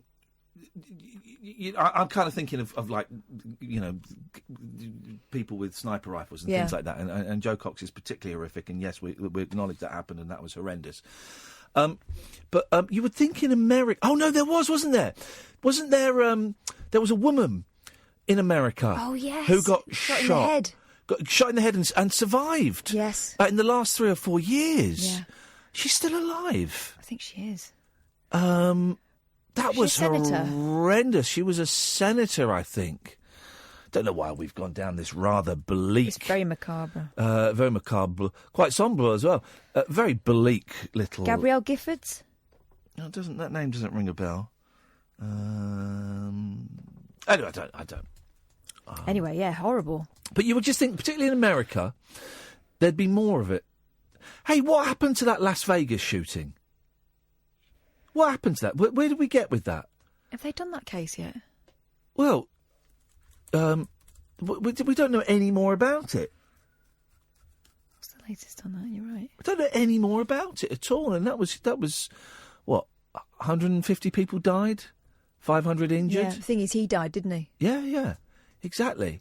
And there was like workings out, weren't there? Like figures and things. Yeah, and there were all... Here's the thing, I just don't know what to believe anymore, because there was also the conspiracy theorists and the alt-rights and the micro-penis podcasters who still slag me off, apparently, even though, I can't even hear them from this height.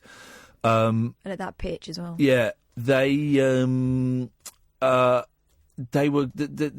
There's talk of like a hard drive gone missing or something, and I wonder how much of that is actually grounded in reality, or how much of that is, just the kind of stuff that these rabid right-wing foaming idiots are drip-fed to give them something to talk about.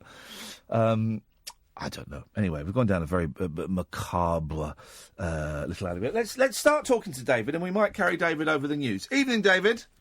Oh, good evening, Iain. I've been really gripped by your Who Shot Who chat from a little earlier. Okay. And that has inspired me to give you a call to see if you'd like a game of Pornhub Stump.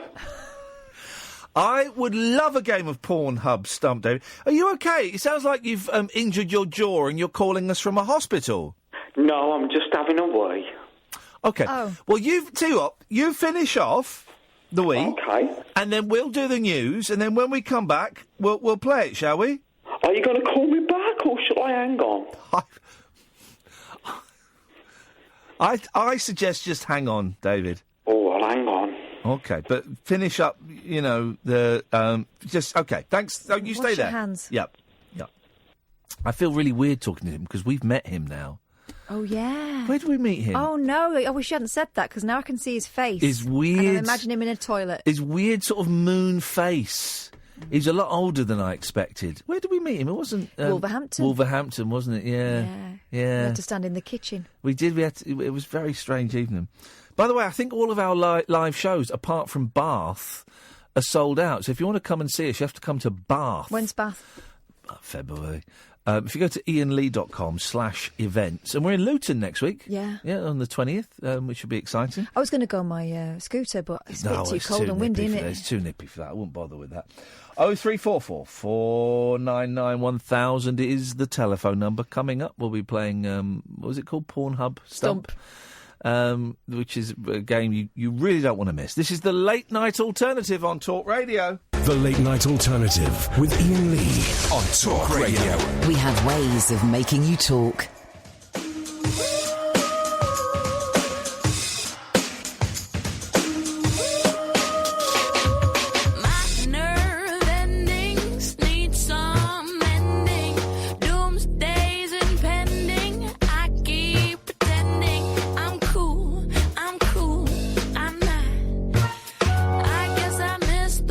To get to that school where they teach you what's hot. What the hell? Think I'll go home to my prison cell. Don't bother ringing my bell.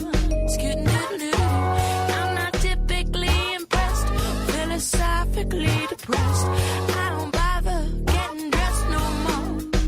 I'm so over it. I'm over it. Over it. Over it.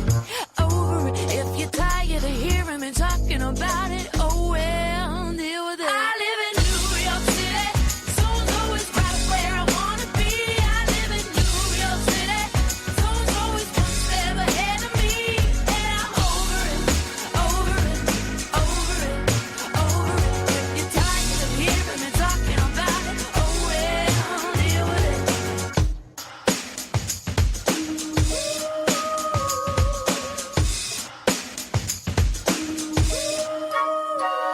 You used to be my box of crayons, you used to color me in.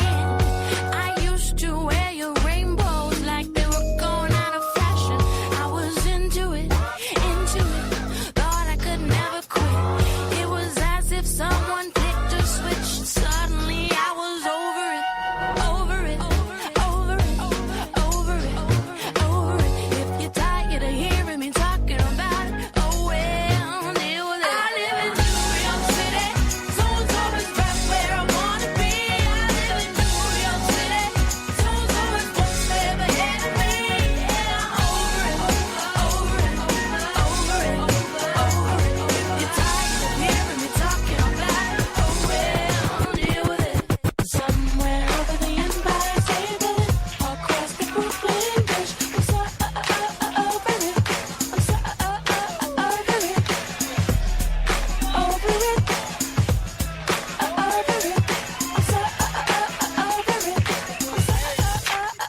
I live in New York City, so's always right where I wanna be. I live in New York City, so's always one step ahead of me.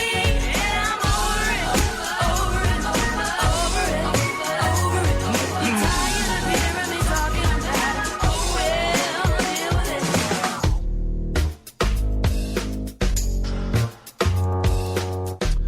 I dig songs with clunky verses and catchy choruses, and that's one of those.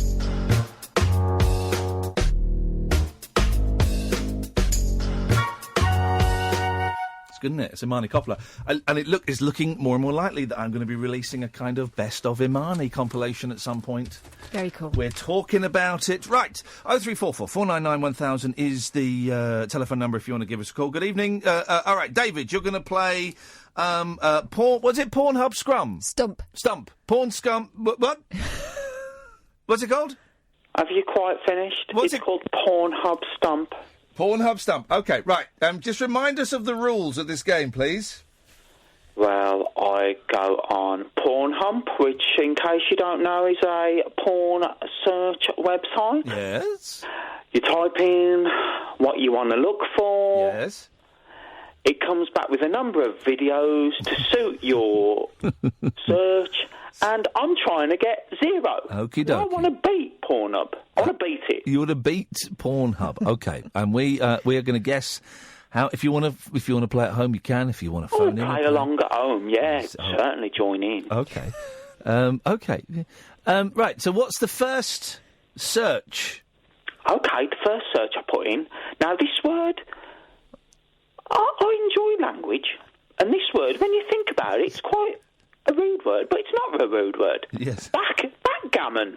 Backgammon.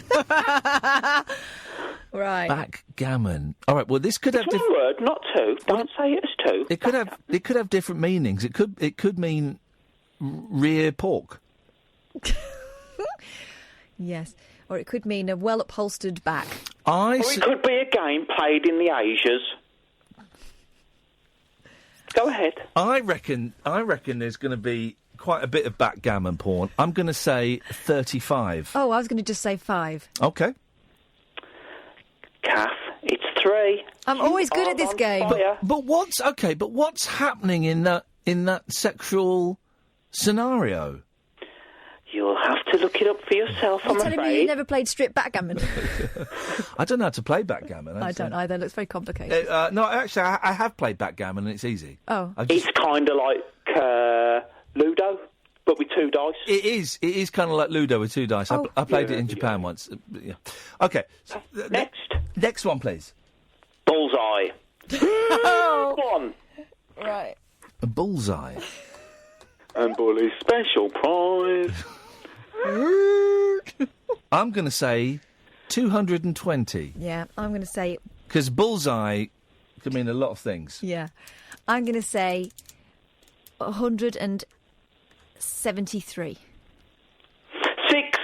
Kath, you are... 6? 2-0, you're in the lead, Kath. 6? 6 for Bullseye. 6? 6. I'm trying to stump it, remember? Yeah, I know, but bullseye I would have thought... Don't you remember? I do remember. I remember the premise of the game. But all right, go on. All right, next one. Kath, you can go first on this one. Go on. The next one is library. Oh, gosh, there's going to be loads. Library. I reckon 69. 100. Because librarians are horny. 1,065. 2-1. Kath 2, Iain 1. Yep, I know. Okay, next one. The next one is pistachio.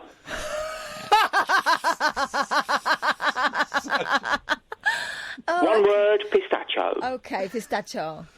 5. 3. Oh, Iain, Spawn, it's free. Yeah, I know. He's looked him up. It's my favourite thing, and it's a real bugger. Okay, Two lovely. 2-2. Okay, the next one, and if I had to recommend you to look at any one of these, this is the one I would recommend. Yep. Conkers. How are you spelling it? See how you spelling conkers? Conkers. Conkers. Okay, conkers. The classic spell. Conkers. 1. 2. That's how many need to play conkers. Iain, it's 1. Yay! What? And have you watched it? I have watched this particular one. It involves a stepladder. What happens in it? It's not someone. Okay. It's not someone getting their testicles bashed with conkers, is it? No, the conkers are still in the shell, the spiky shell, and they are fired from a projectile involving a stepladder into an. You'll have to watch it yourself. Feel free. Okay. Well, okay. It's going to be. Okay. Okay. The next one is. Hang on. What's the score? Okay, we have got 3-2. It's 3-2 to Iain. Thank you, Kath. Yep. Okay. The next one is Evil Stepsister. Oh gosh, so many. 12. I'm going to say 1,500. I'm going to say 1,500. That's not a number. But this is. I'm going to say 1,500. Okay, I'll accept 1,500. I'm going to say 2,800. Are you sure? Yeah. It's 1,145. Hey! The score is 4-2 to me. That's a weird thing, isn't it? Like the family thing. Yeah. Well, there's two left. Yeah. Kath, you can draw a level if you are very careful and think about this. Okay. The next one is Donald Trump. Go on, Kath. You can go first. Donald Trump. Donald Trump. My kids think Donald Trump's a funny word. Oh my God! So do mine. You've got kids. I'm going to say 18. I'm going to say 120. It's 839. Hey! 800? He's the president of the United States. I know, but I mean, if there's anything that's going to kill it, it's that, isn't it? Well. Just the last one. Come on, Kath. Come on, Kath. Oh, I might as well give up. Come on, Kath. Rumpelstiltskin. 3. 4. Kath, you did it. It's 0. I stumped the porn. Well done, David. That must make you and your kids Thank so you. proud. Thank you so much. I'm a first-time caller, and I think it went well. Thank you very much. Oh, jeez. Oh, well. He's a one, isn't he? Isn't it? 0344 499 1000 is the telephone number. Oh, if you want to give us a call. Sorry, a bit of a yawn there. A little bit of a yawnington there. I was doing the robots, wasn't I? I didn't get to the robots. Oh, yeah, the robot dancers. I'm a robot dancer. It grinds and gyrates around a pole with provocative moves mimicking those performed by humans. This robo-dancer is the creation of British artist Giles Walker and performs at the Sapphire Gentlemen's Club in Las Vegas. He says he designed the vaguely humanoid machines both as an art project and as something to knock one out to. No, stop it. Oh, I can see a video. No, as an art project and a protest about surveillance, power and voyeurism. Shut up. Oh, bit pervy fun. Certainly no one would confuse the robots with real strippers, as they have heads made from jettisoned surveillance cameras and body parts from mannequins. Mannequins. That was a good film, Mannequin. That was Kim Cattrall at her finest, wasn't it? Who was the fella in Mannequin? Andrew. Cute, wasn't he? Andrew. Sort of ginger lad. That robot is fine. Well. Andrew McCarthy. That was it. Oh, he was good, Andrew McCarthy. Yeah. Oh, then he popped up in a TV series recently. The L Word or something. Did it? Oh, yes, I think he did, didn't he? Yeah, I liked him. Did you watch that? Yeah, of course I did. Like that. I wanted to do something sexy with rubbish, he said. Well, I think it's make your own jokes. Peter Feinstein, the club's managing director, said he invited Walker's robots to add variety at a venue popular with visitors. That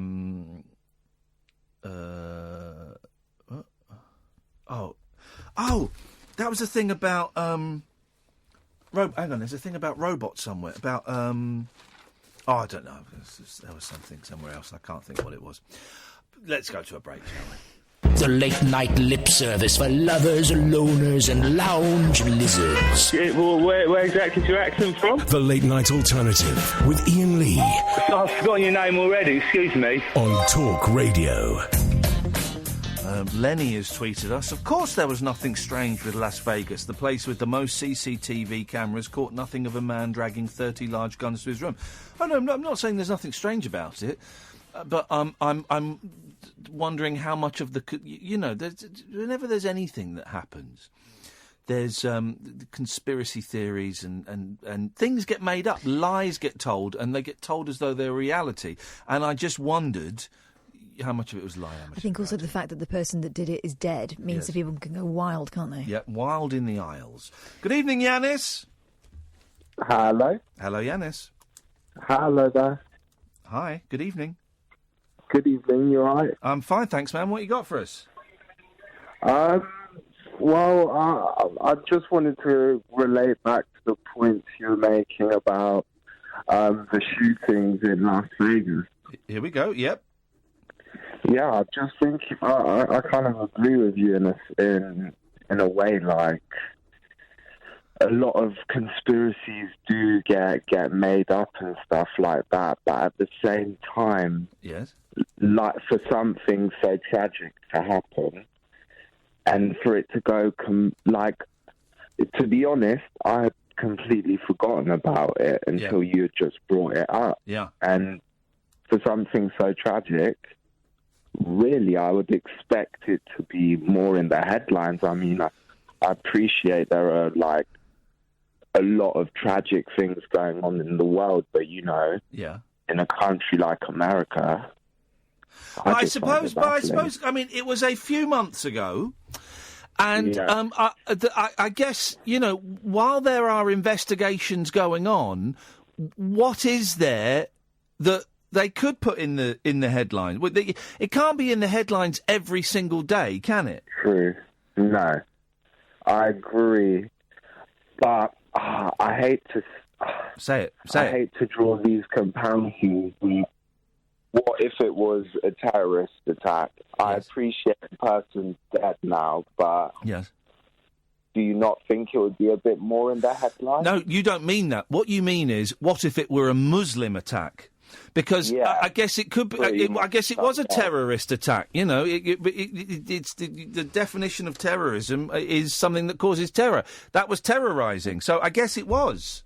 Absolutely, no, it was definitely a terrorist attack. But like you said, if it were Muslim, you know, I think even if this was, you know, someone doing it in the name of Christianity, yes, it would have gone under the rug like it has now. Well, but also as well, this is another thing, is that there was a story about the guy that did it, that he had recently converted to Islam. Now, this is where it all becomes very, very muddy and very confusing, because I'm sure I read somewhere the story about him converting to Islam was untrue, but now I don't know what I've heard is real and what is...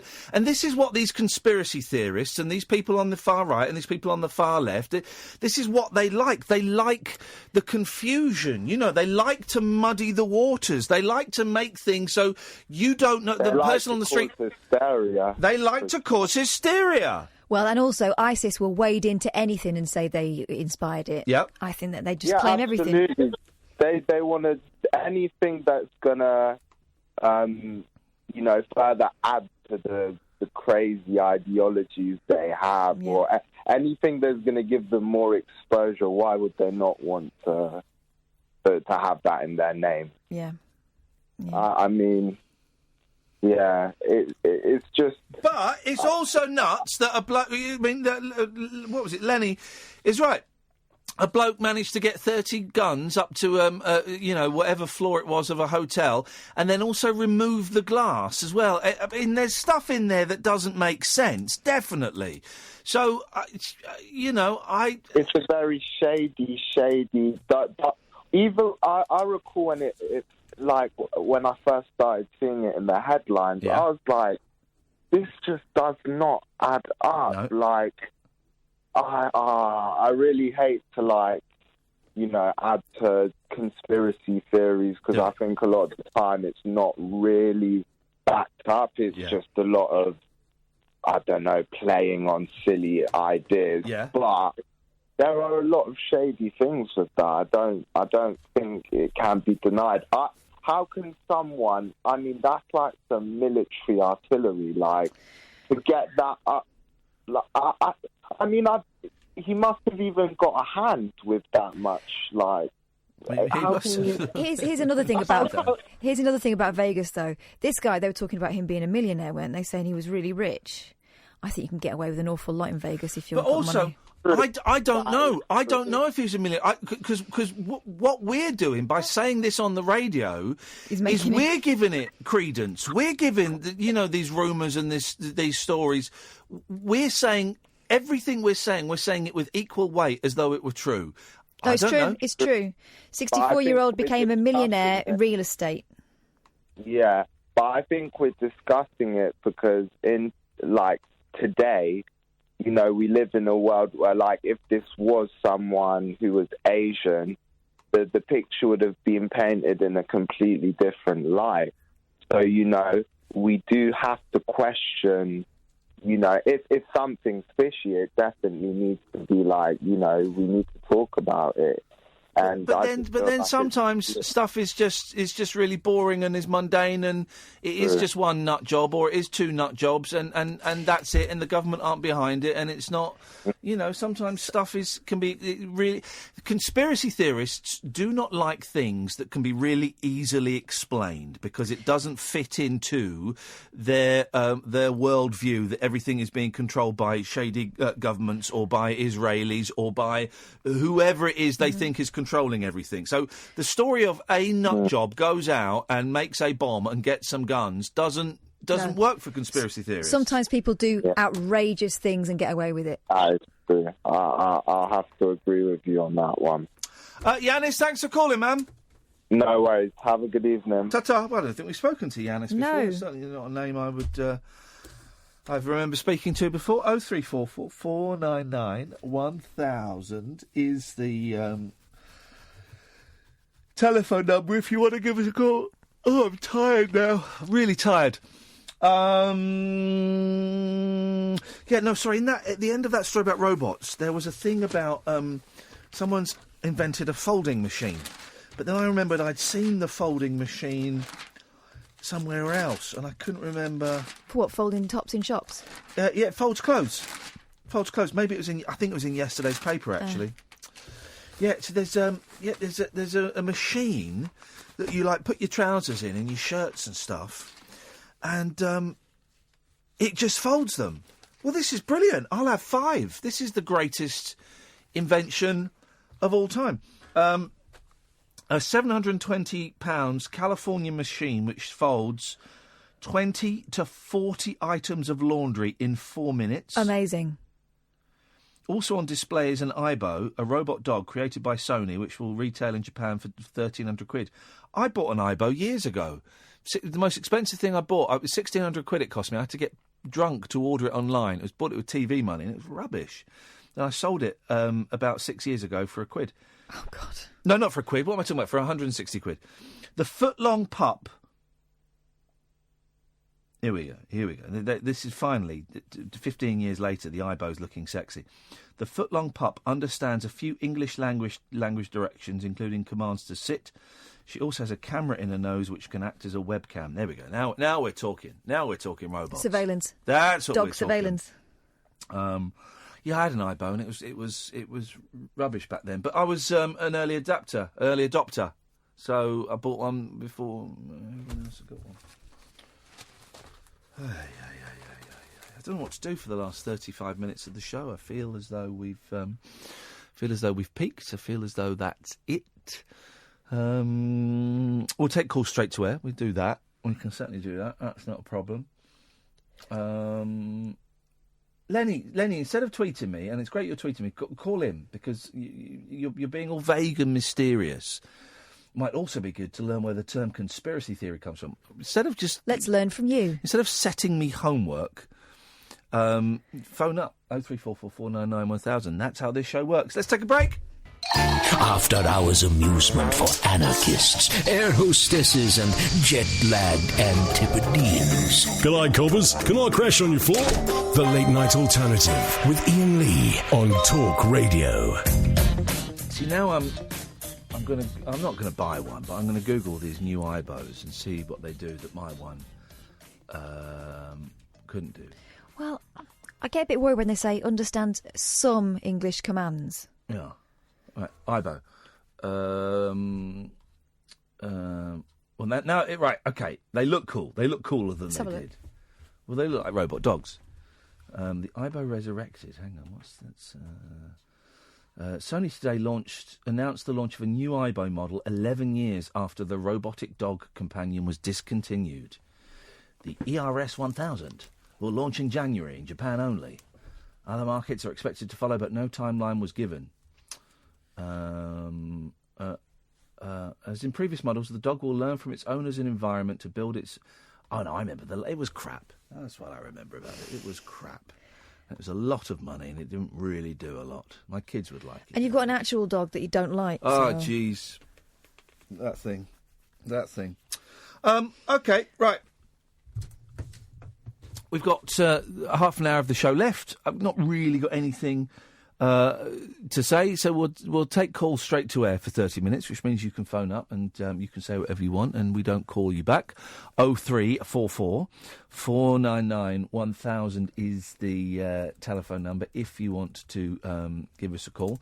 No, I was only saying Lenny is Lenny's asking lots of questions, but not. I don't mind people tweeting the show. Of course, I don't at all. It's absolutely fine, Sally. But Lenny was just kind of like asking questions and being all vague and mysterious, and it doesn't really take us anywhere. So thanks but no thanks, or thanks but thanks. I don't care. Let's go to page. Parents spend nearly 300 hours a year driving their kids around. We're not really at that age yet where it's going to be driving them everywhere, but that's going to happen, isn't it? The taxi of mum and dad would cost just under 10 grand if the average yearly mileage of 1,283 miles was measured on a metre. The average 268 hours a year driving kids around is almost equal to 2 months of working days. Parents also spend 2 working days each year just waiting for their offspring in motors. I'd be quite happy to drive the kids around. I think I'd be happy. I'm in charge of the stereo. Yeah. And then if I've got to wait for them, I just take a good book. Exactly. You'll be like my dad. He used to take me to concerts and sit outside. Well, no, I'd want to come to the concerts. Not the ones I went to. No, I would. I love a pop concert. I'd be in there. I'd go and see a concert. Maybe they won't want to hang out with you by then. No, they won't. Of course they won't. Tough luck, guys. We haven't got any concerts. We haven't got any concerts lined up, I don't think. I need to have a little sort that out. Hello, line 1. You're on the wireless. Sorry? What was that? It's me, Iain, mate. It's Wasim. Oh. Wasim, can I just say, you're probably the only person that finds Wasim funny. Yeah, that's probably true, mate.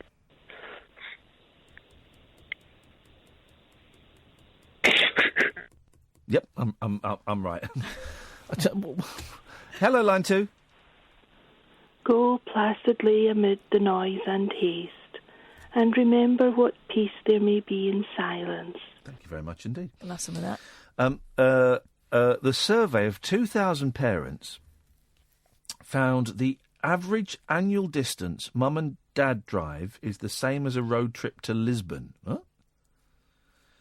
TV host and dad of 2, Jeff Brazier, 38, is used to taxiing his sons around.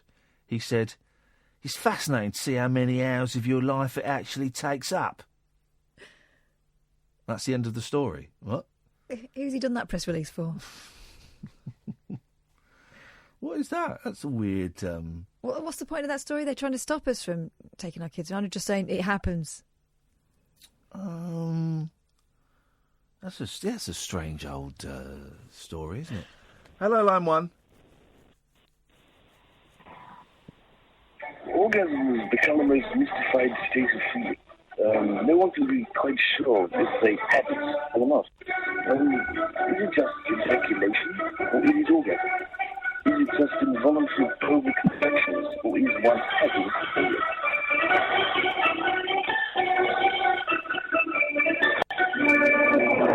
Lovely. Thank you very much indeed.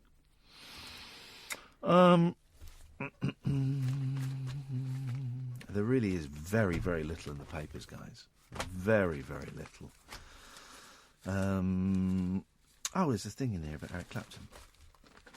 I'm really getting into Bob Dylan. I've ordered some books and I've ordered some CDs. You're leaving me behind. I don't get it. Totally. Really getting into Dylan now. Loving Dylan. He's great. He is great. Eric Clapton said yesterday he's worried about performing at future concerts because he is suffering from deafness and tinnitus and struggles to play the guitar. Wowzers. The 72-year-old is due to play at Hyde Park in central London this summer. Hyde Park has got to be one of the worst venues in the world. I've seen Crosby, Stills and Nash and Sir Paul McCartney at Hyde Park, and it's just a real crappy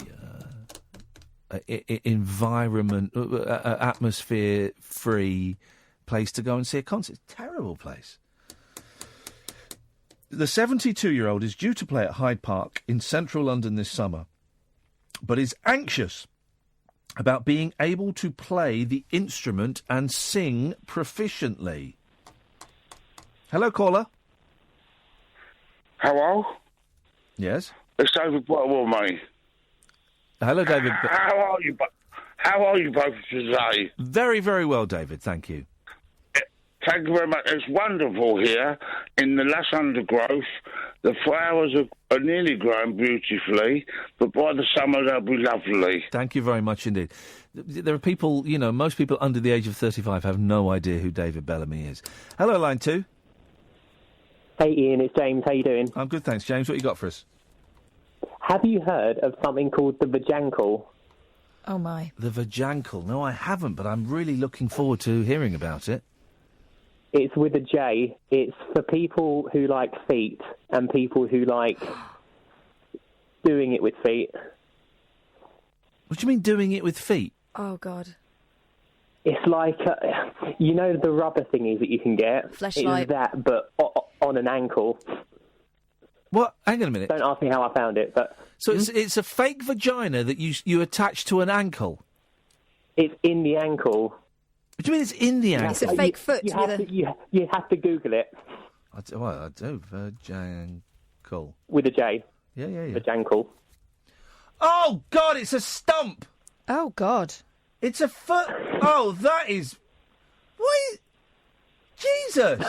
All right, so it's a foot. It's like a foot's been chopped off, and just above the ankle is a vagina. What? It's taken a foot fetish to an extreme, that. That is... Am I over 18? Yes. Despite a flurry of media attention, the company that makes the vajankle has probably sold fewer than 100. Some people would like to make love to the inside of a foot because the vajankle, a sex toy in the shape of a foot with a vagina attached, has been bankrolled. Jeez. Oh. Why? And the thing is, it looks like a real foot. And a real... Why would you put that into our heads? I'm sorry, I won't tell you how I found it, but I just found it and I thought I need to share this before my head explodes. I really wish you had it. Your head explodes. I think that's the point of it. I was going to say, it's like The Ring, but it's probably not the right thing to allude to. Yeah. Yes, line 4. Hello, good morning. A couple of jungle questions, please, if I may. Of course you can. Away you go. Thank you very much. First of all, what's the size of the area you're allowed to... You're permitted to explore and be in? That's a really good question. Okay, right. So the camp where all the beds are, I'm not very good with sizes. It's not very big. You're allowed to go off. You're not really allowed to go wandering through the woods. It's not very big, basically.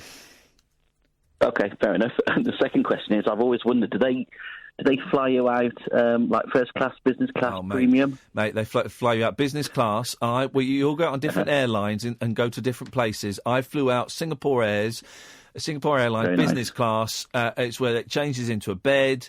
You get the lounges. You get all of that stuff. It was absolutely pucker, yes. Very nice. And one of the best part experience, I imagine.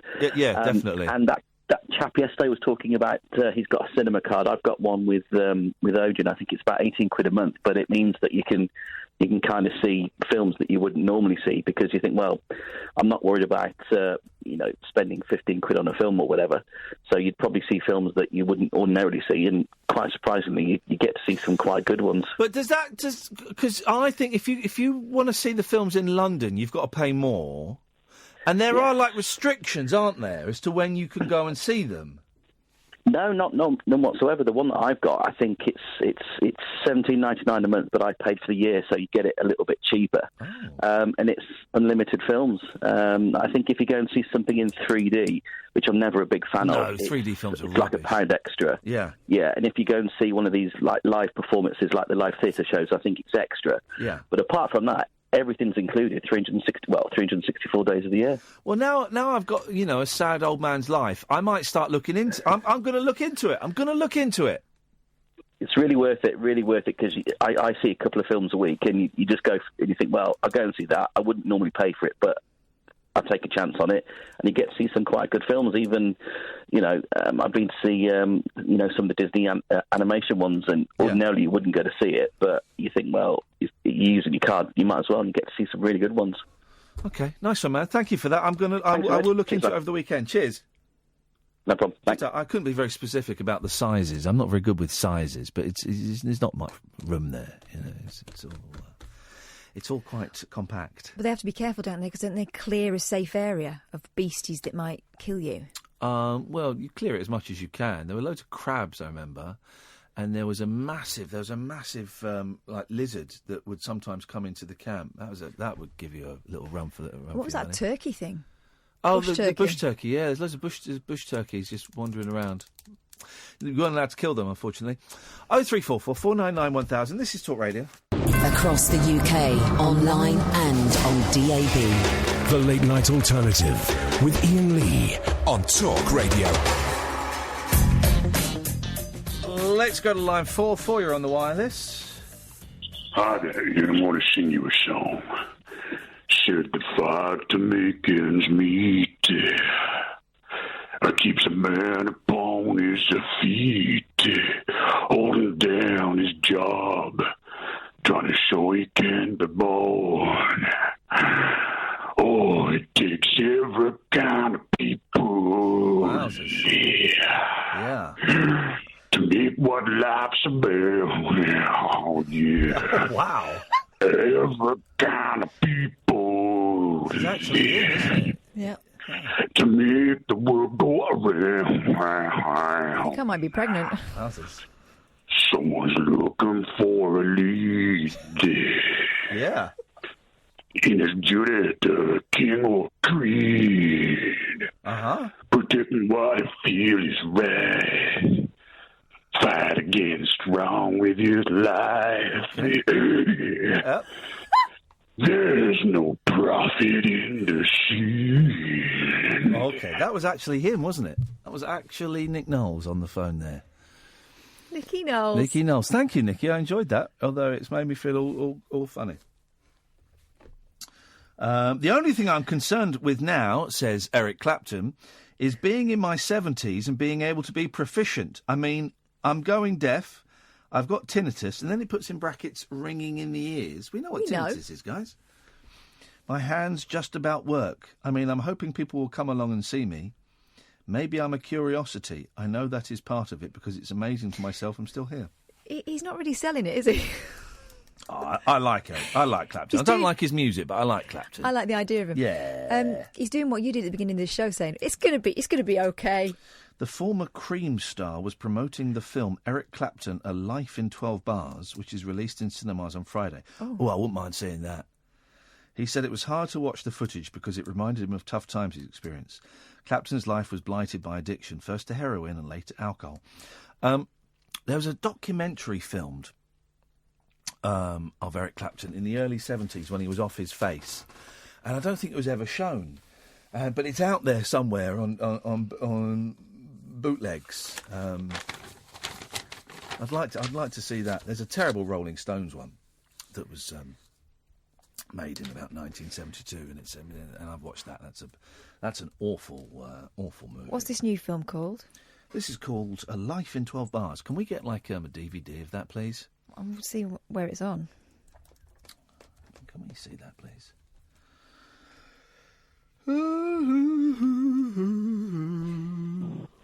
Hello, caller. Please release me, let me go.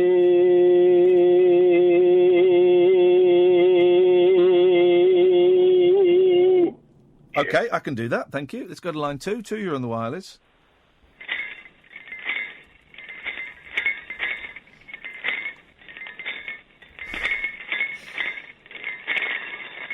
You know what this is? Morris Man. Oh.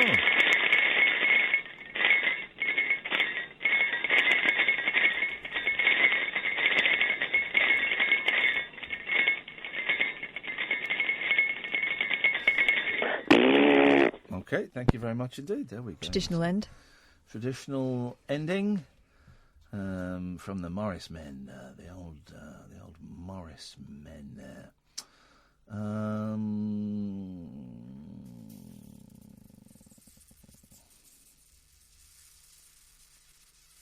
Okay. That's that done. That's that done. Let's see what else we've got in the. Here we go. I don't understand Fitbits. Right? Fitbits are the not Whizbits. Fitbits are the things that you wear, and it tells you how fit you are and stuff. What a silly invention they are. Turning to wearable tech, such as a Fitbit, might convince us we're getting in shape, but users could actually end up taking even less exercise. Can you believe that, line 1? Hi, Ian. I thought I'd bring some sanity to the show. By sucking the life out of it? Sorry, I'm sorry for being annoying and boring, okay? I'm going to change my ways, okay? You started off so well. First, I've never seen such a caller's phoning career take such a swift and big nosedive. The issue is, I think I started too high. I started on such... Way too high, yeah. Yeah, exactly. Yeah. Something like security dodging, and then I'll just... Whatever else I do won't hit the bar. Yep, exactly. I could... Yeah, I think that's where I've got... So I need to find a new sort of lease of life. Okay. It's like that difficult second album. I could... What was that? It's that difficult second album. Right. Have you got your radio on? I can hear an echo. No, I haven't. It might be because I'm calling off... You know how you were talking about spoof numbers yesterday? I'm not doing that, but I ran out of credit on my real phone, so I'm calling off like an app. But that's fine. Ian, I was just wondering if you found out the answer to the question yesterday. You were talking about the size of jeans. You didn't know why there's like a 35. Yes. Did you ever find out the reason? Because I know the reason. Well, then just tell me it. Oh, yeah, sure. Here it is. It's because the percentage increase of the waistband at the lower sizes is quite low. Okay. Yeah. Line 3, you're on the wireless.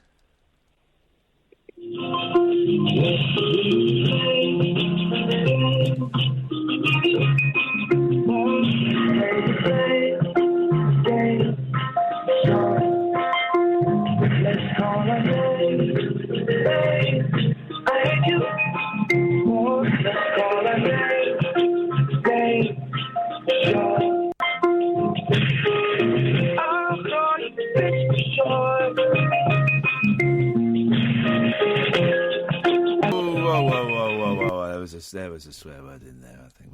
Another swear word may have gone out. Apologies if that's the case. We don't like any of that nonsense. Come on, guys, play. Come on now, play nicely, for crying out loud, guys. Huh, guys? Really? What do you want to do that for? What did you want to do that for? I mean, I reckon that will get us there. Unless strict targets are set, such as 10,000 steps a day, the activity trackers are unlikely to make any difference.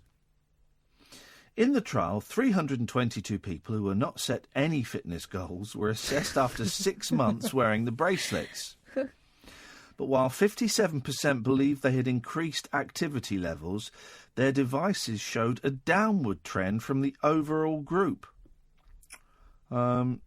So they're rubbish. I've always thought they were a load of Well, a lazy person wearing a Fitbit is still a lazy person. Isn't it? Let's try this one. Line 1, you're on the wireless. Hello? Hello, you're on the air. Oh, hello, Ian. You alright? Yeah, I'm alright, man. What you got? Yeah. Well, I wasn't expecting it to be so fast. It was just like, as soon as I called, it's on air now, isn't it? Yeah. You're on air now, isn't it? Wow, it was... As soon as I called that, I'm going to be put through to somebody else who's going to ask me first what I talk about afterwards. Well, thanks for listening to the show and paying attention. No, it's straight to air. Wow. Wow. Well, people play music or something. Well, people say whatever they want to say. What do you want to say, you muppet? Well, I thought you'd fallen out with Amir Khan. What happened there? And now I heard you're going to Pakistan with him or something. I'm going to go to Pakistan with him, yeah. Yeah, I thought you fell out though, and I thought he said he's going to get legal on you if you try to contact him again. Well, you know, let's just say I've got a little bit of dirt on Amir Khan. A little bit of dirt on him? Kasif, Bob Dylan's singing. It's time for us to go. Yeah. All right, thank you, Ian. Yeah, you're welcome. You're all welcome. You're all welcome.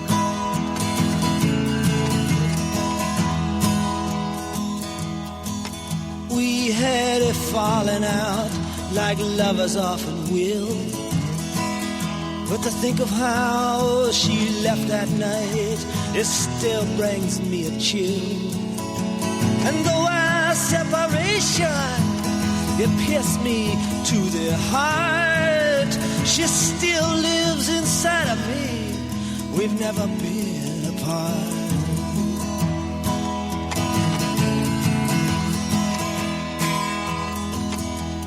If you're making love to her, kiss her for the kid who always has respected her for doing what she did.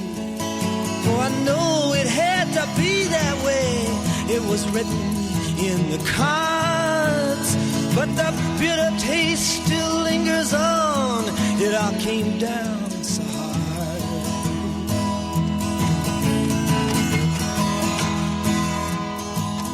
I see a lot of people as I make the rounds, and I hear her name here and there as I go from town to town. And I've never gotten used to it, I've just learned to turn it off. Either I'm too sensitive or else I'm getting soft.